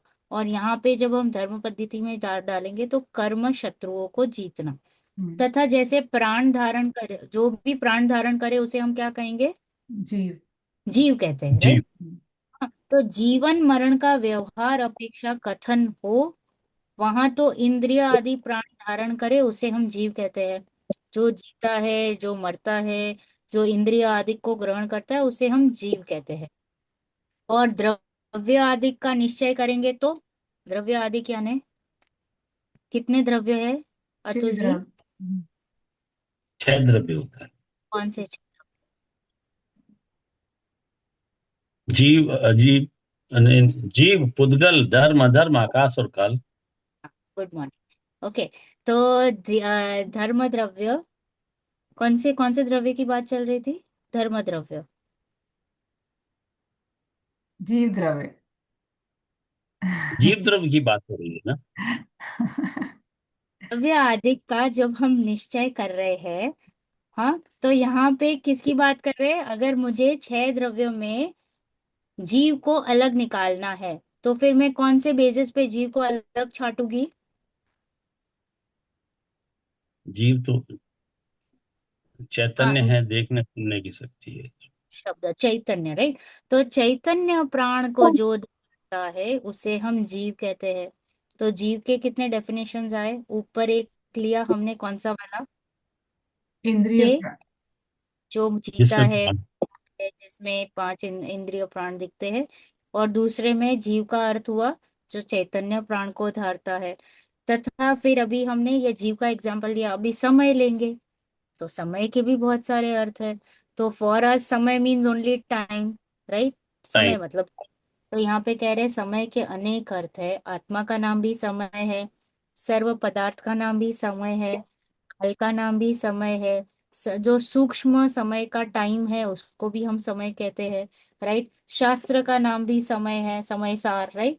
मत का नाम भी समय है। इस प्रकार अनेक अर्थों में जैसा जहां संभव हो वैसा वहां हमें लेना चाहिए। लेना, ना जान, अर्थ जानना। राइट। फिर यहाँ पे कह रहे हैं अपेक्षा अपेक्षा लगाना हर जगह कि क्या क्या बोल रहे हैं उसके हिसाब से समझो। वो जैसे बात चल रही है उस हिसाब से मुझे समझना। फिर वहां पे मैं कोई अन्य अर्थ लगाऊंगी तो वो प्रकरण का मीनिंग चेंज हो जाएगा, पूरा का पूरा सब कुछ गड़बड़ हो जाएगा, राइट। फिर यहाँ पे कह रहे तथा कहीं तो अर्थ अपेक्षा नामादिक कहते हैं और कहीं रूढ़ी अपेक्षा। तो जो धर्म है, तो धर्म का यहाँ पे मीनिंग यहाँ पे कह रहे हैं कि जहाँ रूढ़ी अपेक्षा नामादिक लिखे हो वहां उनका शब्दार्थ ग्रहण नहीं करना, और जो रूढ़ी अर्थ हो वही ग्रहण करना। जैसे कि सम्यक्त्व आदि को, जो सम्यक्त्वीधारी है उनको हम क्या कहेंगे, धर्म धर्म। कहते हैं, उसको धर्म होता है। हाँ, धर्म कहा वहां यह जीव को उत्तम स्थान में धारण करता है, इसलिए वो सार्थक है, बराबर। और फिर दूसरा भी एक शब्द है धर्म, वो कौन सा है, धर्म धर्म जो द्रव्य है। काव्य। मासिका है, राइट। हम्म। तथा धर्म द्रव्य का नाम भी धर्म कहा। तो हम कंफ्यूज हो जाते हैं जो नए नए रहते हैं ना, तो धर्म एक बाजू यहाँ पे ये धर्म, फिर एक बाजू ये धर्म, बोले क्या धर्म की बात कर रहे हो तुम, राइट। तो यहाँ पे ये कह रहे कि और दूसरा भी होता है कि जो हम शुभ भाव आदि करते हैं उसको भी धर्म डालते हैं, शुद्ध भाव को भी धर्म कहते हैं, धर्मास्तिकाय को भी धर्म कहते हैं। तो कितनी सारी अपेक्षाएं कितनी कितनी अलग जगह पे कैसे कैसे लागू पड़ती है वो हमें समझना। तो the ball is always in our court, कि हमें इसको सही तरीके से समझना है, right? राइट। तो यहाँ पे धर्म द्रव्य का नाम भी धर्म कहा, तो वहाँ रूढ़ी नाम है, इसका अक्षरार्थ ग्रहण नहीं करना। इन इन रियलिटी अक्षरार्थ धर्म का क्या था, श्रेष्ठ, ओके। जिसने सम्यक धारण किया है उसको हम धर्म कहेंगे। तो यहाँ पे अक्षरार्थ नहीं करना, परंतु इस नाम के धारक एक वस्तु है, पदार्थ है, ऐसा अर्थ यहाँ पे ग्रहण करना। तो हमें समझना है, बराबर। फिर वहां पे एक और शब्द आया था कहीं शब्द का जो अर्थ होता है वह तो ग्रहण नहीं करना, उल्टा जो कहना चाह रहे उससे कुछ और ही उसका मीनिंग निकलता है।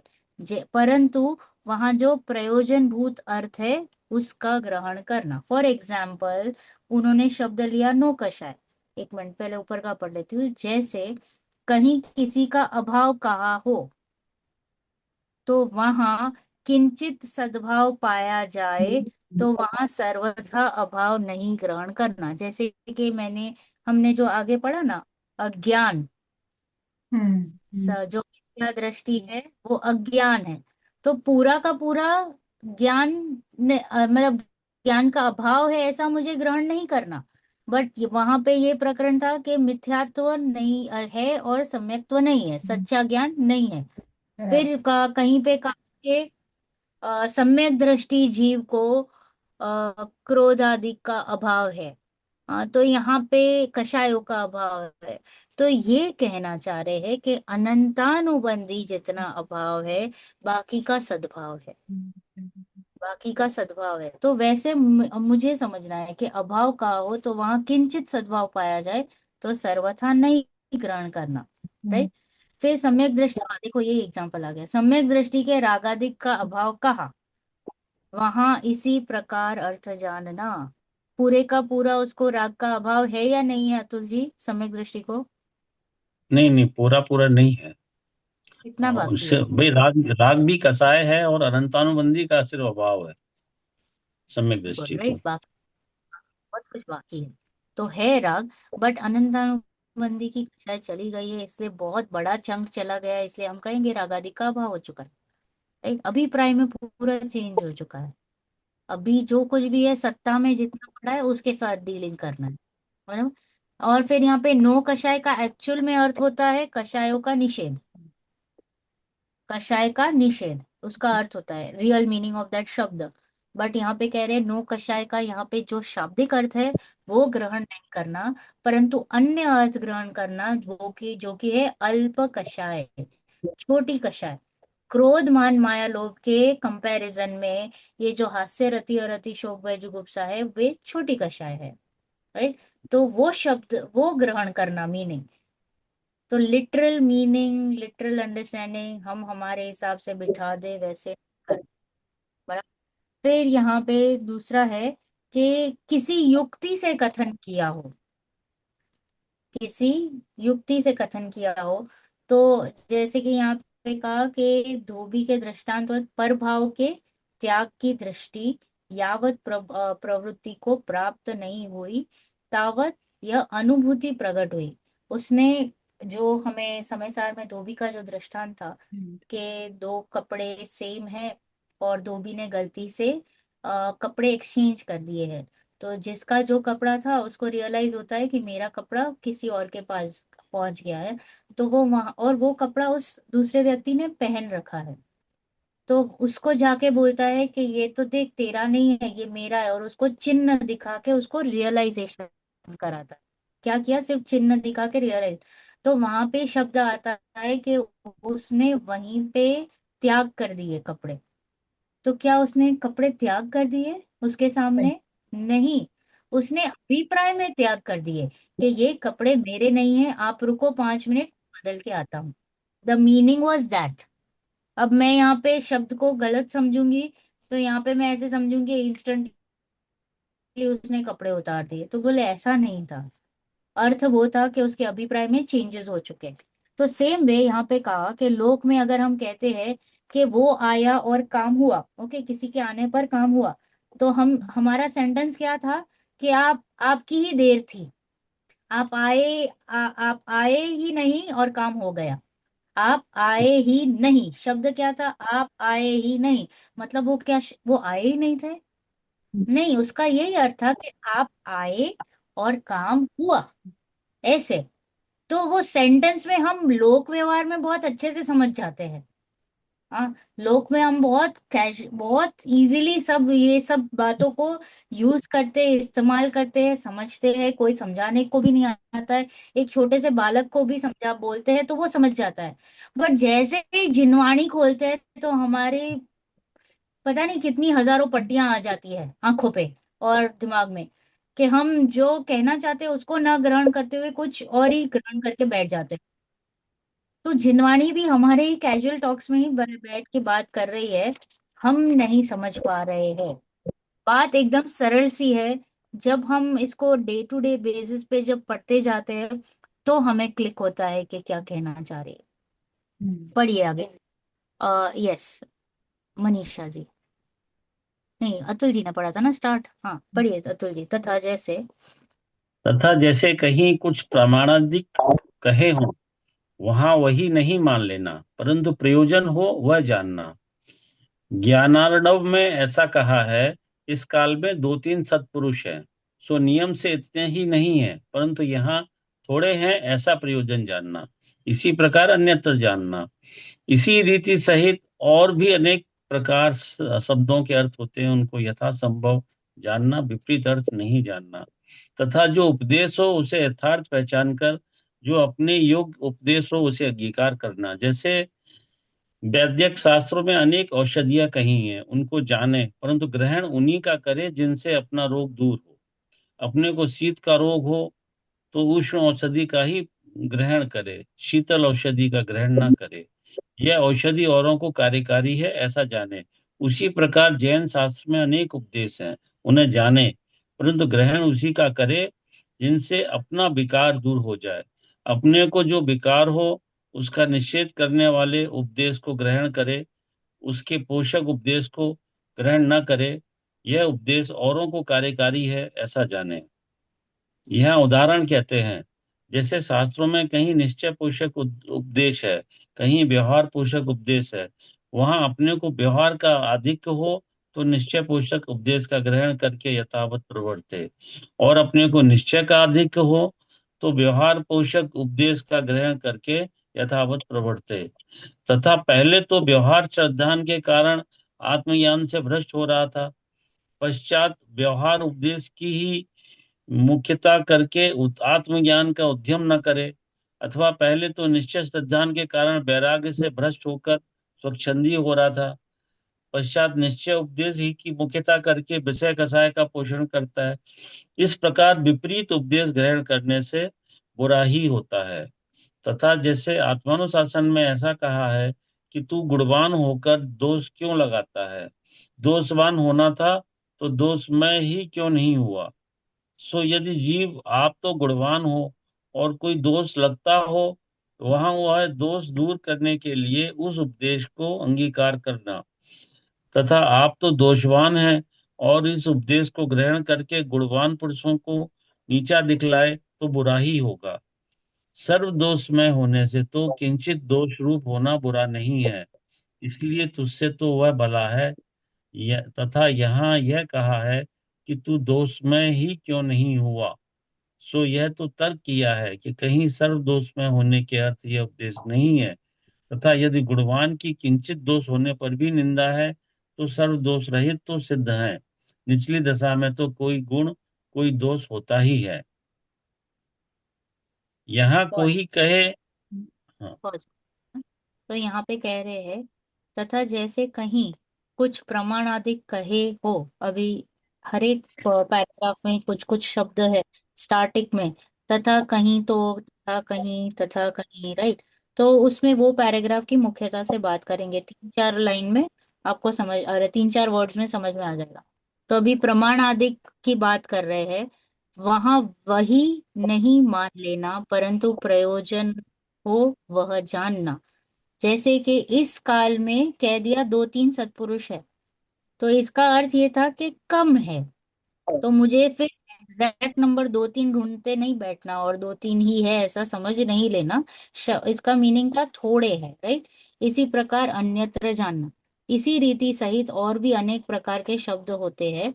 तथा जो उपदेश हो उसे यथार्थ पहचान कर जो अपने योग्य उपदेश हो उसे अंगीकार करना। अभी कोई बीमार है जिसको ठंडी लग रही है तो उसको गर्म औषधि लेना, और जो गर्मी से परेशान है उसको ठंडी औषधि लेना। ज्ञान भले सबका हो, बट मेरे लिए जो कार्यकारी है वैसा औषध लेके मुझे उसका उपचार करना, ये कहना चाह रहे। परंतु ग्रहण उसी का करे जिनसे अपना विकार दूर हो जाए, राइट। अपने को जो विकार हो उसका निषेध करने वाले उपदेश को ग्रहण करे। मैं, मुझे जो प्रॉब्लम है उसका सोल्यूशन मुझे ढूंढना है। तो यहाँ पे फॉर एग्जांपल क्या लिया कि कुछ शास्त्र निश्चय पोषक है, निश्चय का ज्यादा बात करते हैं, कुछ शास्त्र व्यवहार व्यवहार की ज्यादा बात करते हैं। अब पहले तो मुझे देखना है कि मुझे किसके प्रॉब्लम है, मुझे किसका आधिक्य है। ओके, अगर मुझे निश्चय का ज्यादा आधिक्य है तो मुझे व्यवहार शास्त्रों पढ़ना, व्यवहार का ग्रहण करना। मुझे व्यवहार का आधिक्य है तो निश्चय का ग्रहण करना। तो यहाँ पे कह रहे अपने को निश्चय का आधिक्य हो तो व्यवहार पोषक उपदेश का ग्रहण करके यथावत प्रवर्ते, क्योंकि सुखी मुझे होना है, प्रॉब्लम्स मेरे में है, मुझे उसका सलूशन ढूंढना है, बराबर। तो जब जब हम हमारी मिस्टेक्स को एक्सेप्ट करते हैं और एक्सेप्ट करते हुए आगे बढ़ते हैं तभी हम आगे निकल पाएंगे। तो टटोलना खुद को खुद के लिए है, किसी अन्य के लिए नहीं। तो जो कुछ भी कहा जाएगा तो फिर ऐसा नहीं करना, ये देख तेरे लिए आया, ये देख, ऐसे ऐसे नहीं होता है उंगलियां, ओके। क्योंकि 3 बाद में हमारी तरफ भी पॉइंट कर रही है। तो कुछ भी कहा जाता है तो हम सुनाने के लिए नहीं पढ़ते हैं, खुद के लिए पढ़ते हैं, राइट। तथा पहले तो व्यवहार श्रद्धान के कारण आत्मज्ञान से भ्रष्ट हो रहा था, व्यवहार श्रद्धान के कारण आत्मज्ञान नहीं हो रहा था। पश्चात व्यवहार उपदेश ही की मुख्यता करके आत्मज्ञान का उद्यम नहीं कर रहा था, अथवा पहले तो निश्चय श्रद्धा के कारण वैराग्य से भ्रष्ट होकर स्वच्छंदी हो रहा था। ओके, इन किन प्रकार उसकी प्रवृत्ति चल रही थी, तो बोले ऐसा नहीं चलेगा। पश्चात निश्चय उपदेश ही की मुख्यता करके विषय कषाय का पोषण करता है।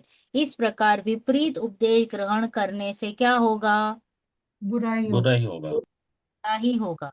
किसका? स्वयं का। स्वयं अपना का। खुद का। मेरा, राइट, स्वयं का, खुद। इसमें इसमें सबसे पहले, जैसे कि सबसे पहले तो ये भी आदमी को मालूम करना चाहिए कि मेरे में कमी क्या है, मुझे कौन सा रोग हुआ है, पहले तो उसकी नॉलेज हो, उसी का उपचार करे। आपने पूरी मेडिकल साइंस पढ़ ली, आपको यही नहीं पता कि मुझे क्या रोग है तो मैं कौन सी दवाई लूं, ये समझ में नहीं आएगा। तो वो भी बताने के लिए गुरु हो कि भाई तेरे को ये रोग होगा तो ये वाली दवाई ले ले, तो गुरु उसमें कार्यकारी है। राइट, गुरु बहुत कार्यकारी है। तो इसलिए कहते हैं कि साधर्मी या कोई हमसे कोई ऊपर वाले हैं, तो वे उनकी निश्रा में इसीलिए जाते हैं बिकॉज वे पकड़ पाते हैं कि हम क्या गलती कर रहे हैं। तो कांस्टेंट वो रहता है, एक डर भी रहता है और आज्ञा में भी रहते हैं, विनय भी रहता है। तो हम किसी को रखते हैं सिर पे तो वो हमको हेल्प करते हैं, कोऑर्डिनेट, क्या बोलते हैं, सही रास्ते पे लेके आते हैं, राइट। तो इसलिए कह रहे हैं कि विपरीत उपदेश ग्रहण करने से मेरा बुरा ही होगा। फिर आत्मानुशासन में क्या कहा है? तू गुणवान होकर दोष क्यों लगाता है? दोषवान होना था तो दोषमय ही क्यों नहीं हुआ? सो यदि जीव आप तो गुणवान हो और कोई दोष लगता हो, वहां वह दोष दूर करने के लिए यह उपदेश को अंगीकार करना। आप खुद स्वयं गुणवान है और कोई दोष लग रहा है, तो वहां पे ये कहने की बात थी। और यदि आप दोष वाले हो और आपसे कोई बड़े यानी कोई ज्ञानी जीव है, हाँ, उनका अगर आप तिरस्कार कर रहे हो, उसको नीचा दिखा रहे हो, तो वो गलत बात है। तो पहले तो मुझे चेक करना है मैं कौन से लेवल पे हूँ। तो जो बात कही वो गुणवान को कहा कि तू, तेरे में इतने सारे गुण प्रकट हुए, थोड़े से दोष है, उसके ऊपर काम कर। तेरे में गुण ही नहीं है, तू दोष वाला है और अपने को गुणवान मान रहा है, और अन्य जो गुणवान है उनको दोष वाला मान रहा है, तो बोल रहे तू खुद का बुरा कर रहा है, क्योंकि तूने किसी की जो तुमसे ऊपर है उसका बुरा किया है, राइट, उसके लिए खराब विचारा है। सर्व दोषमय होने से तो किंचित दोष रूप होना बुरा नहीं है, इसलिए तुझसे तो वह भला है। तथा यहाँ यह कहा है कि तू दोषमय ही क्यों नहीं हुआ। सो यह तो तर्क किया कि तू दोषमय ही क्यों नहीं हुआ। कहीं सर्व दोषमय होने के अर्थ यह उपदेश नहीं हुआ कि तू पूरा दोष वाला है, ऐसा नहीं कहने की बात थी, राइट। बात थी कि तू कभी भी दोष वाला पूरा हुआ ही नहीं है। हम में जो विकार है, तो वो विकारों से मेरे ज्ञान गुण को कहाँ कुछ फर्क पड़ रहा है? मेरे ज्ञान सुख दर्शन आदि जो मेरे जो गुण है, उसमें कुछ भी नहीं हो रहा है, वो कहने की बात चल रही है। तू नहीं समझ रहा है, वो तेरी गलती है। तथा यदि गुणवान की किंचित दोष होने पर भी निंदा है, तो सर्व दोष रहित तो सिद्ध है। निचली दशा में तो कोई गुण कोई दोष होता ही है। सिर्फ एक ही है जो सिद्ध है, जिनमें कोई भी दोष नहीं है, यानी आटो कर्मों से रहित है। बाकी किसी ना किसी में कुछ गुण कुछ दोष तो दिखते ही है। अब कौन सी अपेक्षा से क्या बात चल रही है तभी उस जीव के साथ, वो हमें ग्रहण करना है। उसके लिए ये ऐसा अर्थ नहीं था कि तू तू पूरा गुणों वाला है और तेरे से जो ऊपर सम्यक दृष्टि जीव या महाव्रती या जो श्रावक है वो तेरे से नीचे, ऐसे कहने की बात नहीं थी। बात वो नहीं थी। फिर यहाँ पे कह रहे, यहाँ कोई कहे ऐसा है तो मुनि लिंग धारण करके किंचित परिग्रह रखे, वह भी निगोद जाता है। बराबर ऐसा कहा है षटपाउड़ में, अष्टपाउड़ में।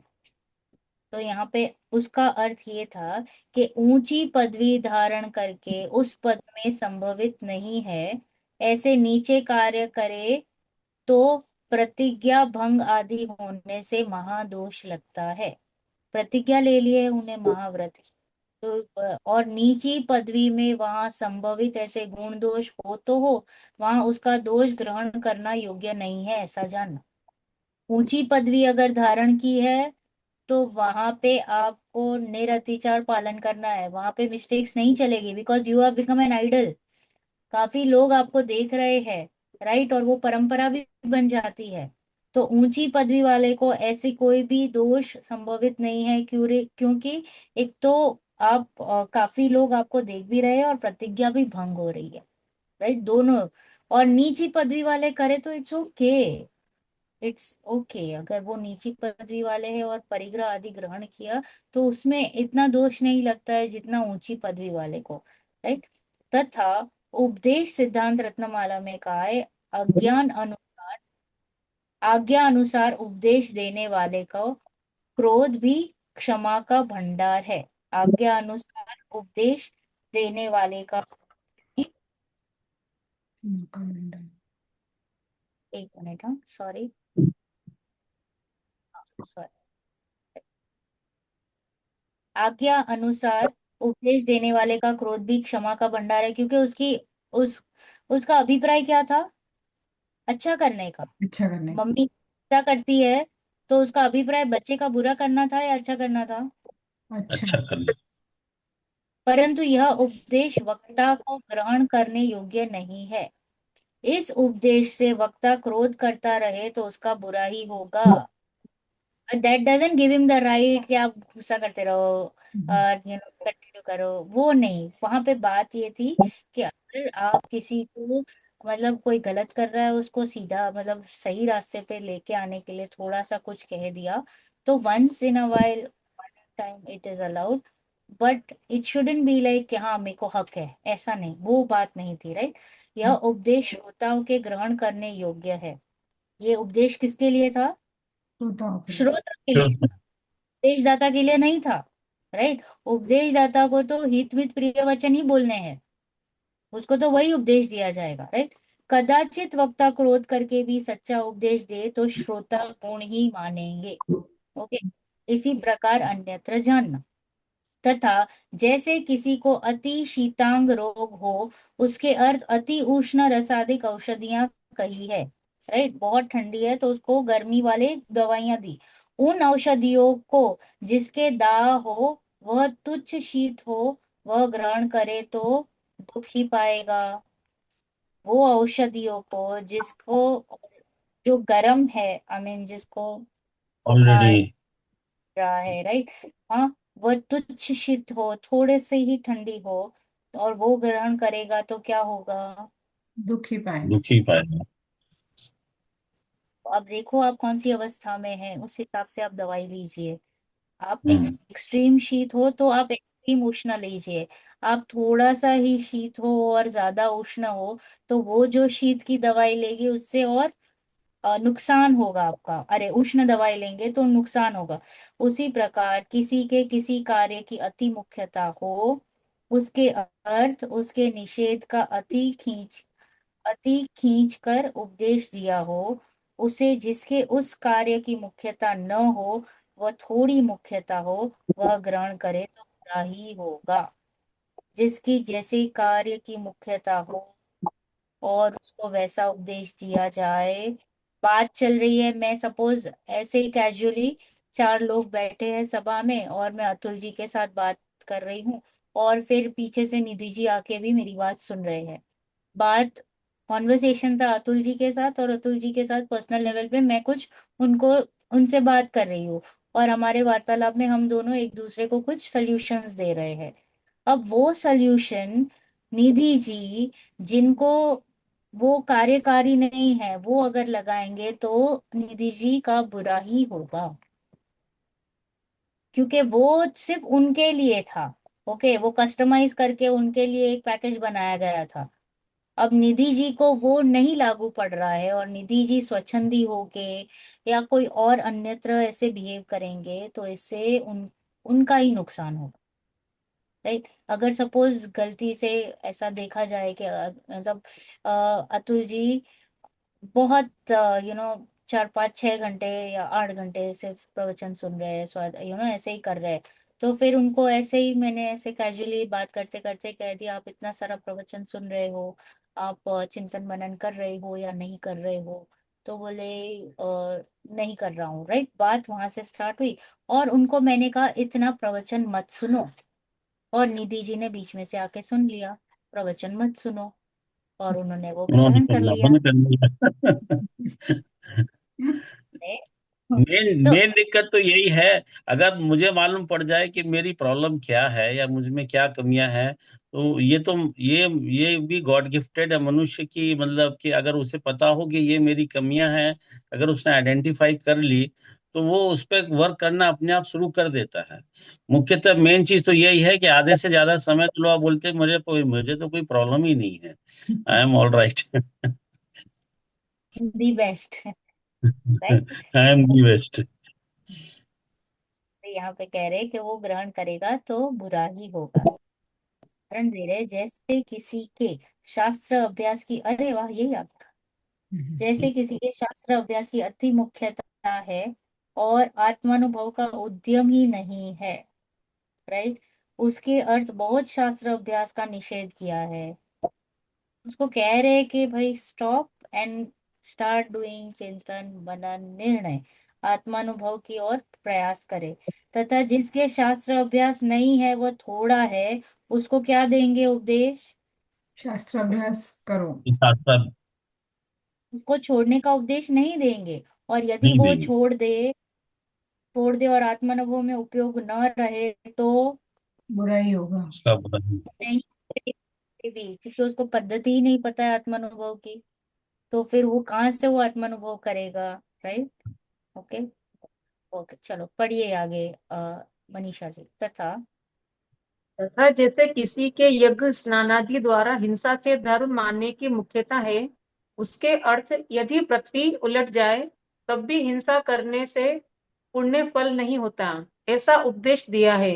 तथा जो जीव पूजनादि कार्यों द्वारा किंचित हिंसा लगाता है और बहुत पुण्य उपजाता है, वह जीव इस उपदेश से पूजनादि कार्य छोड़ दे और हिंसा रहित सामायिक आदि धर्म में लगे नहीं, तब उसका तो बुरा ही होगा।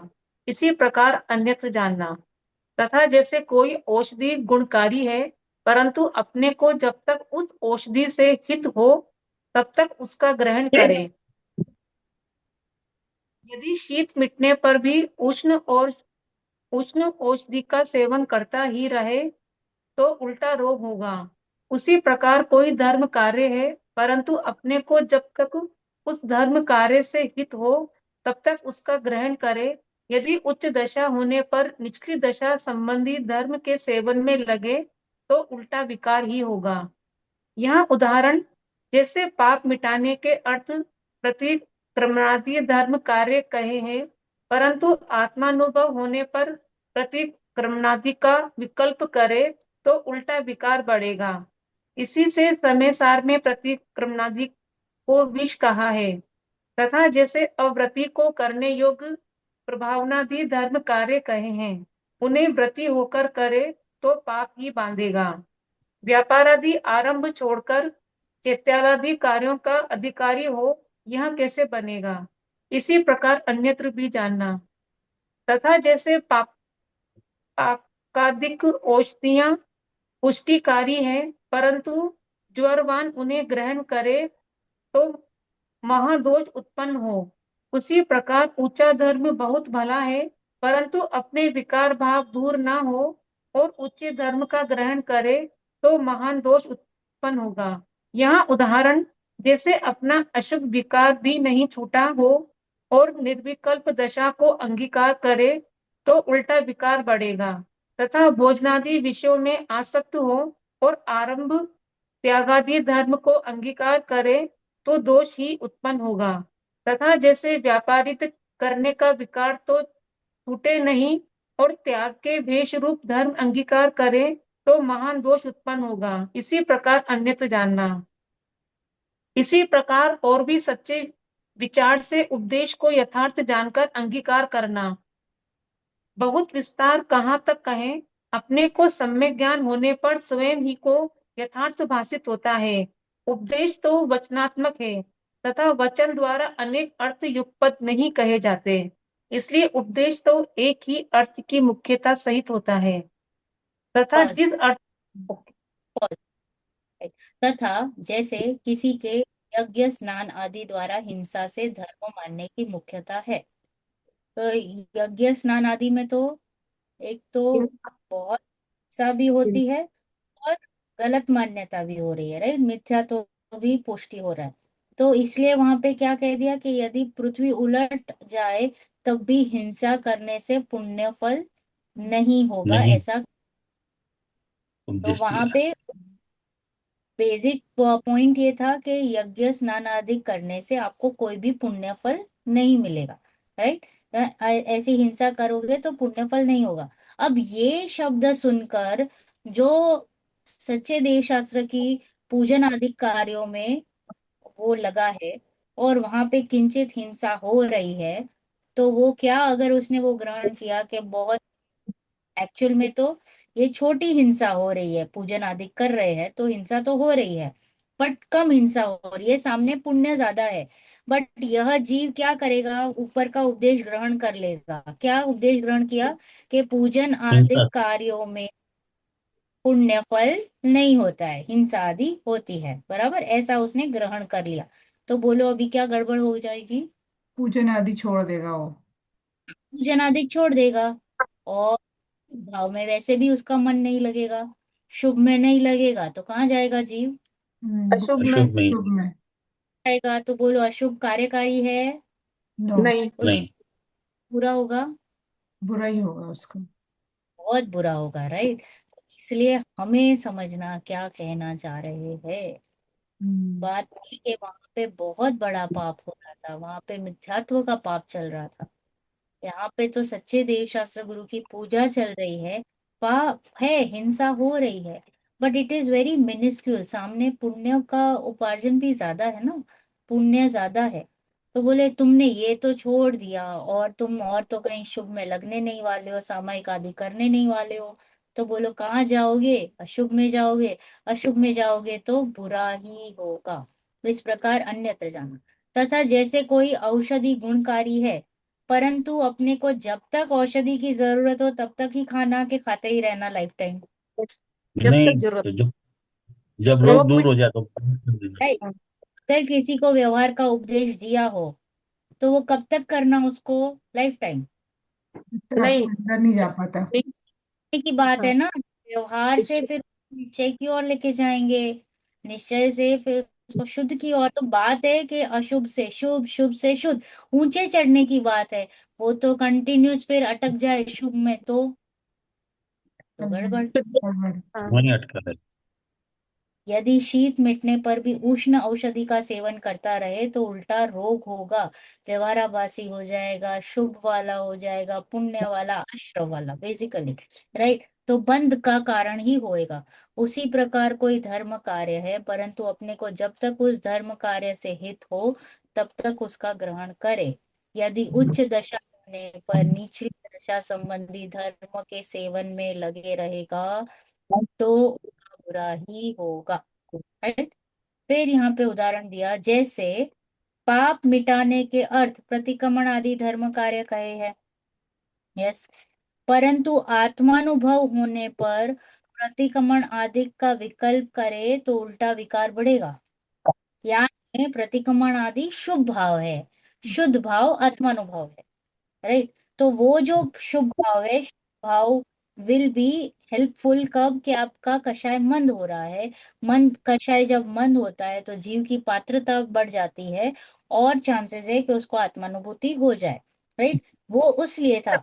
यदि वो प्रतिक्रमण मतलब आत्मानुभव को छोड़कर प्रतिक्रमण आदि कार्य में बिजी हो जाएगा तो इससे क्या होगा, गड़बड़ हो जाएगा। शुभ भाव में शुद्ध को छोड़ के शुभ में आया, तो यहाँ पे प्रतिक्रमण को विष भी कहा है समय सार में। तो कौन सी अपेक्षा से विष कहा है, कि आत्मानुभूति को या आत्मानुभव को छोड़कर प्रतिक्रमण ना करे। शुद्ध की अपेक्षा से शुभ विष कहा है। नहीं। अब यहाँ पे पूरे का पूरा मैं शुभ को विष मान लू तो मान्यता में गड़बड़ हो जाएगी। अशुभ में ही चले जाएगा। शुद्ध है नहीं, शुभ में रहना नहीं है तो जाएगा कहाँ पे, अशुभ में, बुरा ही राइट। होगा। यस। तो इसलिए it is a very balance का मार्क, कहीं पे भी खुद के हिसाब से मत बिठाओ। स्टेटमेंट तो लिख दिए गए, ओके, जिनवाणी में कुछ कथन हुए हैं, बट सामने वो जीव आगे से पढ़ता हुआ इधर पहुंचा है, तो उसको बराबर समझ में आ रहा है।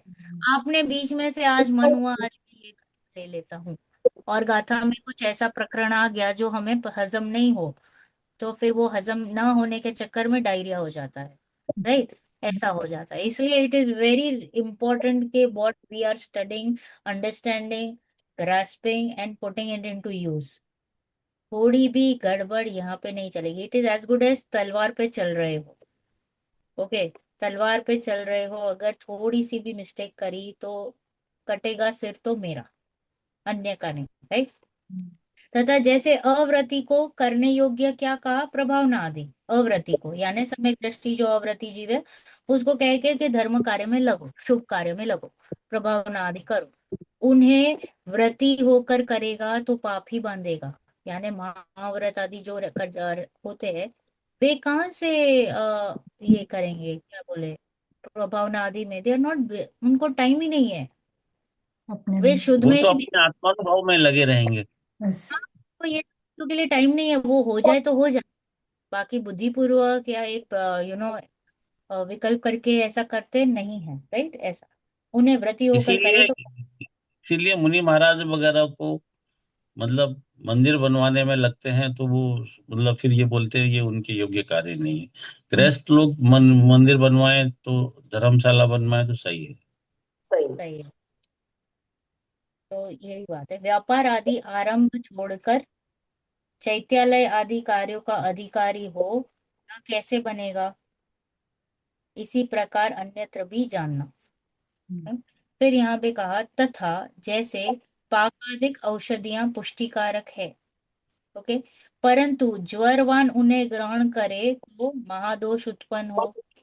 तो जो हेवी हेवी दवाएं रहती, जैसे कि घी वगैरह, या जो पचने में थोड़ा सा डिफिकल्टी है, ऐसे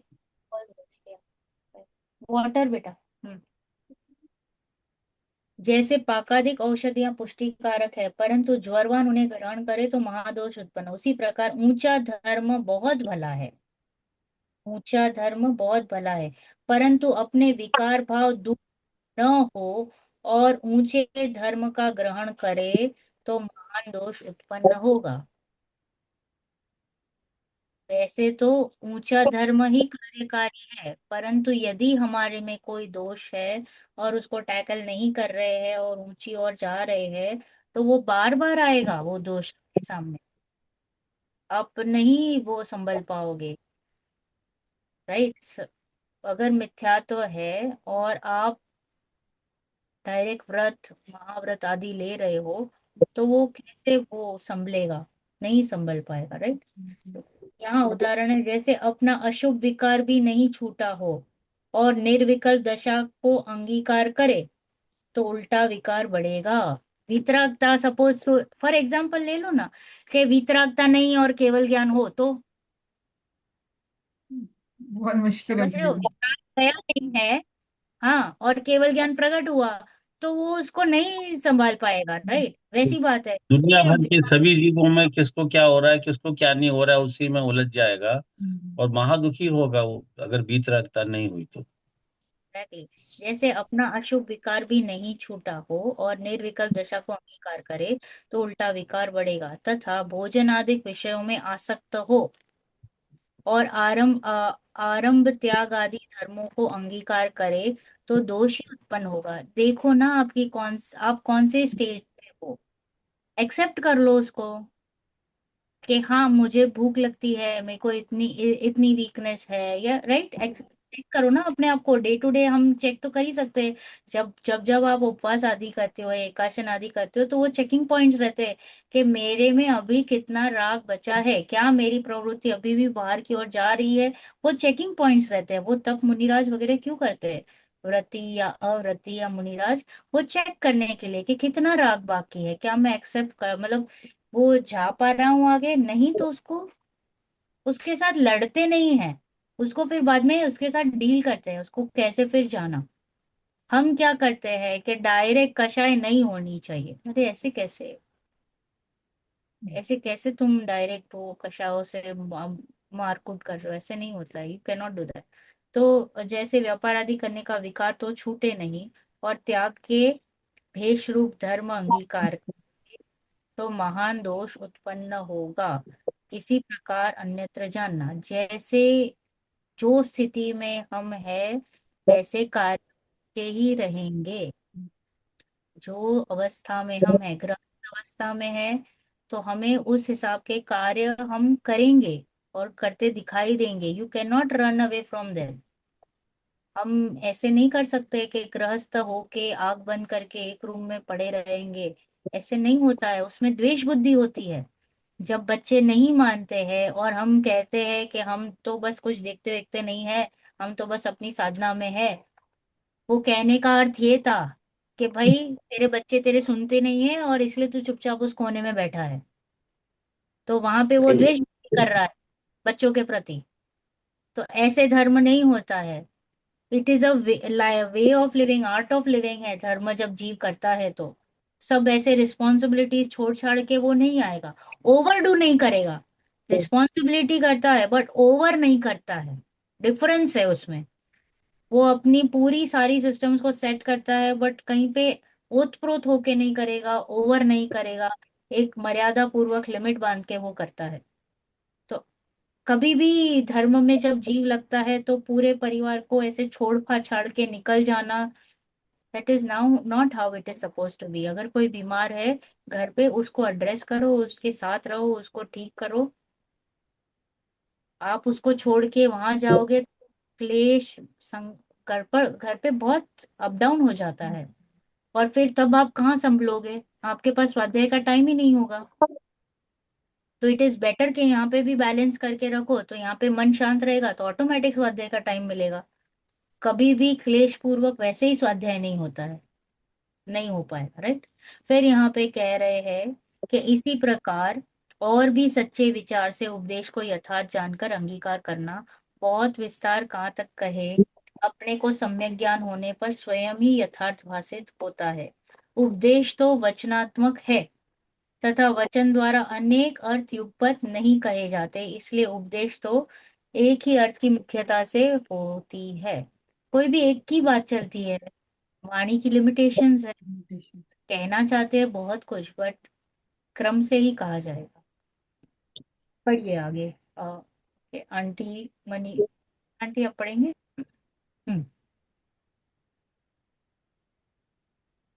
तथा जिस अर्थ का जहाँ वर्णन है वहां उसी की मुख्यता है, दूसरे अर्थ की वही मुख्यता करें तो दोनों उपदेश दृढ़ नहीं होंगे। इसलिए उपदेश में एक अर्थ को दृढ़ करें, परंतु सर्वजिन्मत का चिन्ह स्याद्वाद है और स्याद पद का अर्थ कथनचित है। इसलिए जो उपदेश हो उसे सर्वथा नहीं जान लेना। उपदेश के अर्थ को जानकर वहां इतना विचार करना कि यह उपदेश किस प्रकार है, किस प्रयोजन सहित है, किस जीव को कार्यकारी है, इत्यादि विचार करके उसका यथार्थ अर्थ ग्रहण करें। पश्चात अपनी दशा देखें। जो उपदेश जिस प्रकार अपने को कार्यकारी हो उसे उसी प्रकार आप अंगीकार करें, और जो उपदेश जानने योग्य ही हो तो उसे यथार्थ जान लें। इस प्रकार उपदेश के फल को प्राप्त करें। यहाँ कोई कहे जो तुच्छ बुद्धि इतना विचार न कर सके वह क्या करे? उत्तर, जैसे व्यापारी अपनी बुद्धि के अनुसार जिसमें समझे सो थोड़ा या बहुत व्यापार करे, परंतु नफा नुकसान का ज्ञान तो अवश्य होना चाहिए। उसी प्रकार विवेक अपनी बुद्धि के अनुसार जिसमें समझे सो थोड़े या बहुत उपदेश को ग्रहण करे, परंतु मुझे यह कार्यकारी है, यह कार्यकारी नहीं है, इतना तो ज्ञान अवश्य होना चाहिए। सो कार्य तो इतना है कि यथार्थ श्रद्धान ज्ञान करके रागादिक घटाना। सो यह कार्य अपना सिद्ध उसी उपदेश का प्रयोजन ग्रहण करें। विशेष ज्ञान न हो तो प्रयोजन को तो नहीं भूलें। इतनी सी सावधानी अवश्य होना चाहिए जिसमें अपने हित की हानि हो। उस प्रकार उपदेश का अर्थ समझना योग्य नहीं है। इस प्रकार फोन आ रहा है आपका। इस प्रकार स्याद्वाद दृष्टि सहित जैन शास्त्रों का अभ्यास करने से अपना कल्याण होता है। यहाँ कोई प्रश्न करे, जहाँ अन्य अन्य प्रकार संभवित हो वहां तो स्याद्वाद संभव है। उधर जाओ। यहाँ तो प्रश्न करे, जहाँ अन्य अन्य प्रकार संभवित हो वहां तो स्याद्वाद संभव है, परंतु एक ही प्रकार से शास्त्र में परस्पर विरोध हो वहां क्या करे। जैसे प्रथमानुयोग में एक तीर्थंकर के साथ हजारों मोक्ष गए बतलाए हैं। कर्णानुयोग में 6 महीना 8 समय में 608 जीव मोक्ष जाते हैं, ऐसा नियम कहा है। प्रथमानुयोग में ऐसा कथन किया है कि देव देवांगना उत्पन्न होकर भी फिर मरकर साथ ही मनुष्य आदि पर्याय में उत्पन्न होते हैं। कर्णानुयोग में देव की आयु सागरों प्रमाण और देवांगना की आयु वल्यों प्रमाण कही है। इत्यादि विधि कैसे मिलती है। उत्तर, कर्णानुयोग में जो कथन है वह तो तारतम्य सहित है और अन्य अनुयोगों में कथन प्रयोजनानुसार है। इसलिए कर्णानुयोग का कथन तो जिस प्रकार किया है उसी प्रकार है। औरों के कथन की जैसे विधि मिले वैसे मिला लेना। हजारों मुनि तीर्थंकर के साथ मोक्ष गए बतलाए हैं। वहां ये जानना कि एक ही काल में इतने मोक्ष नहीं गए, परंतु जहाँ तीर्थंकर गमन आदि क्रिया मिटाकर स्थिर हुए वहां उनके साथ उतने मुनि तिष्ठे, फिर आगे पीछे मोक्ष गए। इस प्रकार प्रथमानुयोग और कर्णानुयोग का विरोध दूर होता है तथा देव देवांगना के साथ उत्पन्न हुए, फिर देवांगना ने चय कर बीच में अन्य पर्याय धारण की, उनका प्रयोजन न जानकर कथन नहीं किया, फिर वे साथ मनुष्य पर्याय में उत्पन्न हुए। इस प्रकार विधि मिलाने से विरोध दूर होता है। इसी प्रकार अन्यत्र विधि मिला लेना। फिर पॉज प्रश्न है कि पॉज। राइट। तो यहाँ पे कह रहे हैं कि जिस अर्थ का जहाँ वर्णन है वहां उसी की मुख्यता ग्रहण करना, दूसरे अर्थ की वहां मुख्यता करे तो दोनों उपदेश दृढ़ नहीं होंगे। कोई भी टॉपिक में किसी एक टॉपिक को समझाने की बात चलती है तो वो टॉपिक को अच्छे से ग्रहण कर लेना, साइड बाय साइड ये भी समझ लेना कि वहां पे स्यादवाद है, यानी कथन की बात चल रही है, ये भी है वो भी है, उसको उड़ा नहीं देना है, बट समझने के लिए फिलहाल सिर्फ आप इसी को समझे, फोकस पॉइंट में वो रखे। तो यहाँ पे कह रहे हैं इसलिए उपदेश में एक अर्थ को दृढ़ करे, परंतु सर्व जिनमत का चिन्ह क्या है, स्याद्वाद। स्याद पद का अर्थ है कथनचित, इसलिए जो उपदेश हो उसे सर्वथा नहीं जान लेना। अगर मैं द्रव्य की बात कर रही हूं तो पूरे के पूरे द्रव्य की नित्य है, एक है, ऐसे बात करूंगी। पर मुझे समझना है कि पर्याय भी है जो अनित्य है, जो अनेक है, ऐसे मुझे ख्याल में है, ज्ञान में। तो बात है कि द्रव्य की बात चल रही है तो वो उसको अच्छे से समझ ले, पर्याय की बात चल रही है उसको अच्छे से समझ ले, गुणों की बात चल रही है ऐसे। उपदेश के अर्थ को जानकर वहां इतना विचार करना कि यह उपदेश किस प्रकार है, किस प्रयोजन सहित है, किस जीव को कार्यकारी है, इत्यादि विचार करके उसका यथार्थ अर्थ ग्रहण करे। पश्चात अपनी दशा देखे, मैं कौन से स्टेज पे हूँ, इतना तो सभी को पता रहता है। राइट। यह जो उपदेश जिस प्रकार अपने को कार्यकारी हो उस प्रकार अंगीकार करे और अपना क्या करे, कल्याण करे। उपदेश जानने योग्य ही हो तो उसे यथार्थ जान ले, इस प्रकार उपदेश का फल प्राप्त करे। फिर यहाँ पे प्रश्न आया, अतुल जी आपने कहा कि कैसे मैं जानूं, राइट, कि क्या मैं सही हूँ गलत हूँ, क्या गड़बड़ है मेरे में, मुझे जानना है। तो यहाँ पे कह रहे जो तुझ बुद्धि इतना विचार न कर सके वह क्या करे। आपने तो बहुत कुछ बता दिया, एक अर्थ अनेक अर्थ, कोई और कुछ स्टेटमेंट और मीनिंग कुछ और, कुछ लिटरल है कुछ नॉट टू टेक लिटरल, तो मैं क्या करूं। तो यहाँ पे कह रहे हैं कि अगर व्यापारी है तो व्यापारी जो भी धंधा करेगा तो उसे नफा नुकसान तो पता ही होना चाहिए, भले छोटा धंधा करे या बड़ा धंधा करे, बट नफा नुकसान का तो इतना तो ध्यान होना ही चाहिए। उसी प्रकार जब हम जिनवाणी सुनने बैठते हैं तो हमें इतना तो पता होना चाहिए कि ये मेरे लिए हितकर है या ये मेरे लिए अहितकारी है, इतना तो ख्याल में होना चाहिए। राइट। तो यहाँ पे यही कह रहे हैं, परंतु मुझे यह कार्यकारी है यह कार्यकारी नहीं है, इतना तो ज्ञान अवश्य होना चाहिए। सो कार्य तो इतना है कि यथार्थ श्रद्धा ज्ञान करके राग आदि घटाना, कार्य क्या है, राग को घटाना, यथार्थ श्रद्धान कर। अपना राग को कम करना। राग को घटाना। राग को घटाना, यथार्थ श्रद्धान करके राग को घटाना, ये इतनी काम एनालिसिस, करना। लेकिन मैम इतनी एनालिसिस कोई करता नहीं ना। और दूसरा ये है कि जो जो जिनवाणी में लिखा है वो तो मान लेना, जिनवाणी में लिखा है उसे नहीं मानेंगे तो नरक ही जाना होगा। तो जो जो लिखा है वो सारा ही सिर पे धारण कर लेना। ये दिमाग में भय भी तो भरा हुआ है। एक मिनट, पहले मुझे प्रश्न जवाब दीजिए, राग आदि को क्यों घटाना है? क्यों घटाना है? राग क्यों? आदि जो राग वीतराग, हुई तो कसाय, उसी से क्योंकि तो संसार बढ़ता है। राग आदि घटाएंगे, कसाय कम होगी, तभी तो क्योंकि वीतराग संसार कम होगा। आप अपने आप में जा पाओगे, वितरागता की वीतरागता, वृद्धि होगी हाँ, आपसे। वीतरागता ग्रहण करना ना, मेन प्रयोजन तो ये है हमारा इस संसार बट में। नहीं तो फिर भटकते रहेंगे चार गति में। राग, कुछ समझ में नहीं आ रहा है मेरे, मुझे क्या कनेक्ट हो रहा है वो बात कीजिए। ये तो बहुत ही हमने जिनवाणी की बातें शब्द डाल दिए हैं। राग को क्यों घटाना? अप्लाई कीजिए, एप्लीकेशन राग करिए को, ना। राग को क्यों घटाना माने अपना संसार तो राग से ही बढ़ता है ना। जितना राग करेंगे उतना संसार में रूलेंगे। संसार में क्या प्रॉब्लम है? मुझे तो बड़े मजे है। वो पानी मांगती हूँ मिल जाता है, गर्मी है तो एसी चला देती हूँ, गाड़ी बार यही है, तो घर बार अच्छे ये है। यही मिथ्या, तो संसार प्रॉब्लम है कि ये क्योंकि मैं मिथ्या अपने आप को, अपने आप को शरीर से ही जोड़ के देख रहा हूँ ना, कि अगर प्यास लगी तो पानी पी लिया। लेकिन वो पानी कब तक मिलेगा? जब तक मेरा पुण्य कर्म रहेगा। पुण्य कर्म नहीं होगा तो पानी भी नहीं मिलेगा।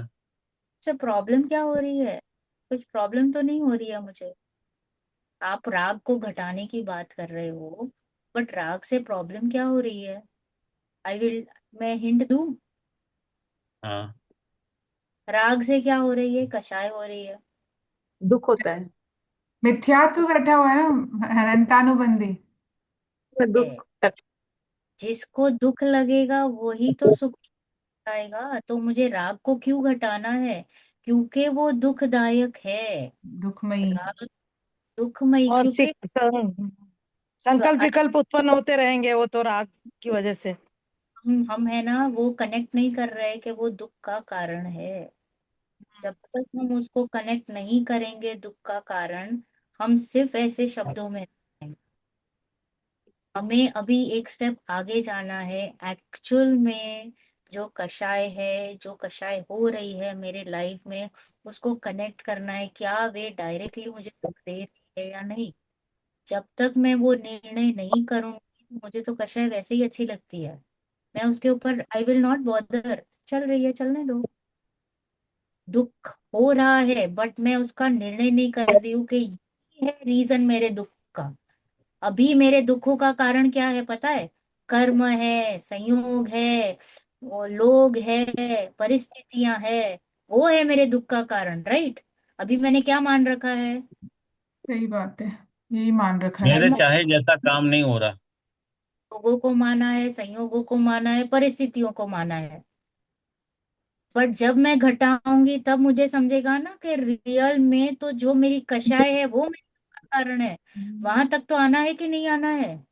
हम्म, बराबर। फिर मैं उसके ऊपर करूंगी ना, तभी मुझे वितरागता प्यारी लगेगी ना। उसके पहले कहाँ से? अब फिर तो सिर्फ शाब्दिक ही रह जाएगा कि मुझे वितरकता चाहिए। बट क्यों चाहिए? बराबर। तो स्टार्ट थिंकिंग। देखो, जिनवाणी ने हमको, बहुत अहो भाग्य है कि हम जिनवाणी लेके बैठे हैं। कोई 2 से 4 हॉलीडे के दिन या वीकडे के दिन जिनवाणी लेके नहीं बैठता है। मैं सच कह रही हूँ, जब भी हमारा किनारा आता है, जब हम मोक्ष की ओर नजदीक आ रहे हैं, भव भ्रमण खत्म होने आ रहा है, तभी ये हो रहा है। अब इस अपॉर्चुनिटी को हमें नहीं खोना है। अब हमें निर्णय के लेवल पे जाना है, तत्वों का निर्णय करना है। तो अभी हमने क्या निर्णय किया? कषाय ही दुख का कारण है, और कषाय से ही तो आश्रय हो रहा है। तो हुआ ना हमारा निर्णय के आश्रय है आश्रय को छोड़ना पड़ेगा। हम निर्णय कर रहे हैं ना तत्वों का, तभी तो मैं उसको बाय बाय करूंगी। वरना तो मुझे अच्छा ही लग रहा है सारे आश्रय, शुभ हो या अशुभ हो। तो हर टाइम आप जब भी वाणी पढ़े, आपने क्या एक्स्ट्रा एडिशनल ऐसा ग्रहण आपने लगाया अपने अपने आप पे, वो जरूर कीजिए। ऐसे मत पढ़िए, क्योंकि वो हमने अनादि से कर लिया है, बहुत किया है। नहीं, इतनी अच्छी तरह से जो इसमें खुलासा किया है वो यहीं पे मिलेगा मोक्ष मार्ग प्रकाशक में, और कहीं नहीं मिलेगा। मतलब वहां तो दूसरी जगह इतना, मतलब इतनी अकल लगाना है करके कहीं पे लिखा नहीं रहता कि इतनी अकल लगा के जिनवाणी को समझना है। तो सिर्फ ये हमारी जो गलतियां चलती है जिनवाणी पढ़ने में, इसलिए उसको हाईलाइट किया है। क्योंकि टोडर ने देखा कि कैसे हम कौन सी गलतियां करते हैं जिनवाणी पढ़ने में। तो वो हमारे लिए ही इम्पोर्टेंट है कि हम कहीं पे भी मिस्टेक अभी ना करें। अब नहीं जाना है संसार में, नहीं जाएंगे। तो दिस इज ये, तो हमें संकल्प लेके ही हर टाइम उठना है कि ये भव का किनारा आ चुका है, अब मैं संसार में नहीं रखड़ूंगा, और जिनवाणी ही मेरे लिए कार्यकारी है। और जब भी जिनवाणी पढ़े तो ऐसे ही पढ़ना, अहो मुझे इन बातों की खबर ही ना थी। एकदम विनयशील होके बच्चे के जैसे बैठ के, भले ही आप कितना भी स्वाध्याय कर लिए हो, तो भी एवरी टाइम ऐसे ही बैठना जिनवाणी के पास, अहो मुझे इन बातों की खबर ही ना थी। जब हम ऐसे भावों से बैठते हैं तो नए नए अर्थ भी आते हैं, और मिस्टेक्स जो अतुल जी आप कह रहे थे ना, वो पकड़ में हम्म। आते। क्योंकि जब आप ही खुद बैठे हो सरेंडर होके, तो आपको आपके मिस्टेक्स ऑटोमेटिक खुल के आएंगी और आप उसके ऊपर काम करोगे। जब तक मैं अहंकार से कि मुझे बहुत पता है, मैं 25 साल से, 5 साल से, 10 साल से स्वाध्याय कर रही हूँ, उससे कुछ नहीं होगा। वो तो अनादि से हमने किया हुआ है, और ये हमारे लिए कुछ नया नहीं है पढ़ना। हमने तो द्रव्यलिंग के मतलब कितनी बार तो महाव्रत धारण किए है, पूरा सुमेरु पर्वत जितना तो पीछी कमंडल का ढेर लग जाए, तो क्या नहीं किया। तो यही नहीं किया है, तत्व निर्णय नहीं किया है, राइट। तो ये अवश्य जाने। एक लास्ट में ये पढ़ लेती हूँ कि रागादिक श्रद्धान यथार्थ श्रद्धा ज्ञान रागादिक घटाना है। सो यह कार्य अपना सिद्ध हो, उसी उपदेश का प्रयोजन ग्रहण करे। जहाँ पे भी मैं जाऊं तो मेरे रागादिक घटे और श्रद्धा में आगे बढ़ूं, वो मेरा प्रयोजन होना चाहिए। विशेष ज्ञान न हो तो प्रयोजन को तो नहीं भूले। एक्स्ट्रा ज्ञान नहीं हो चलेगा, बट प्रयोजन मेरा सिद्ध हो रहा है या नहीं, वो मुझे देखना है।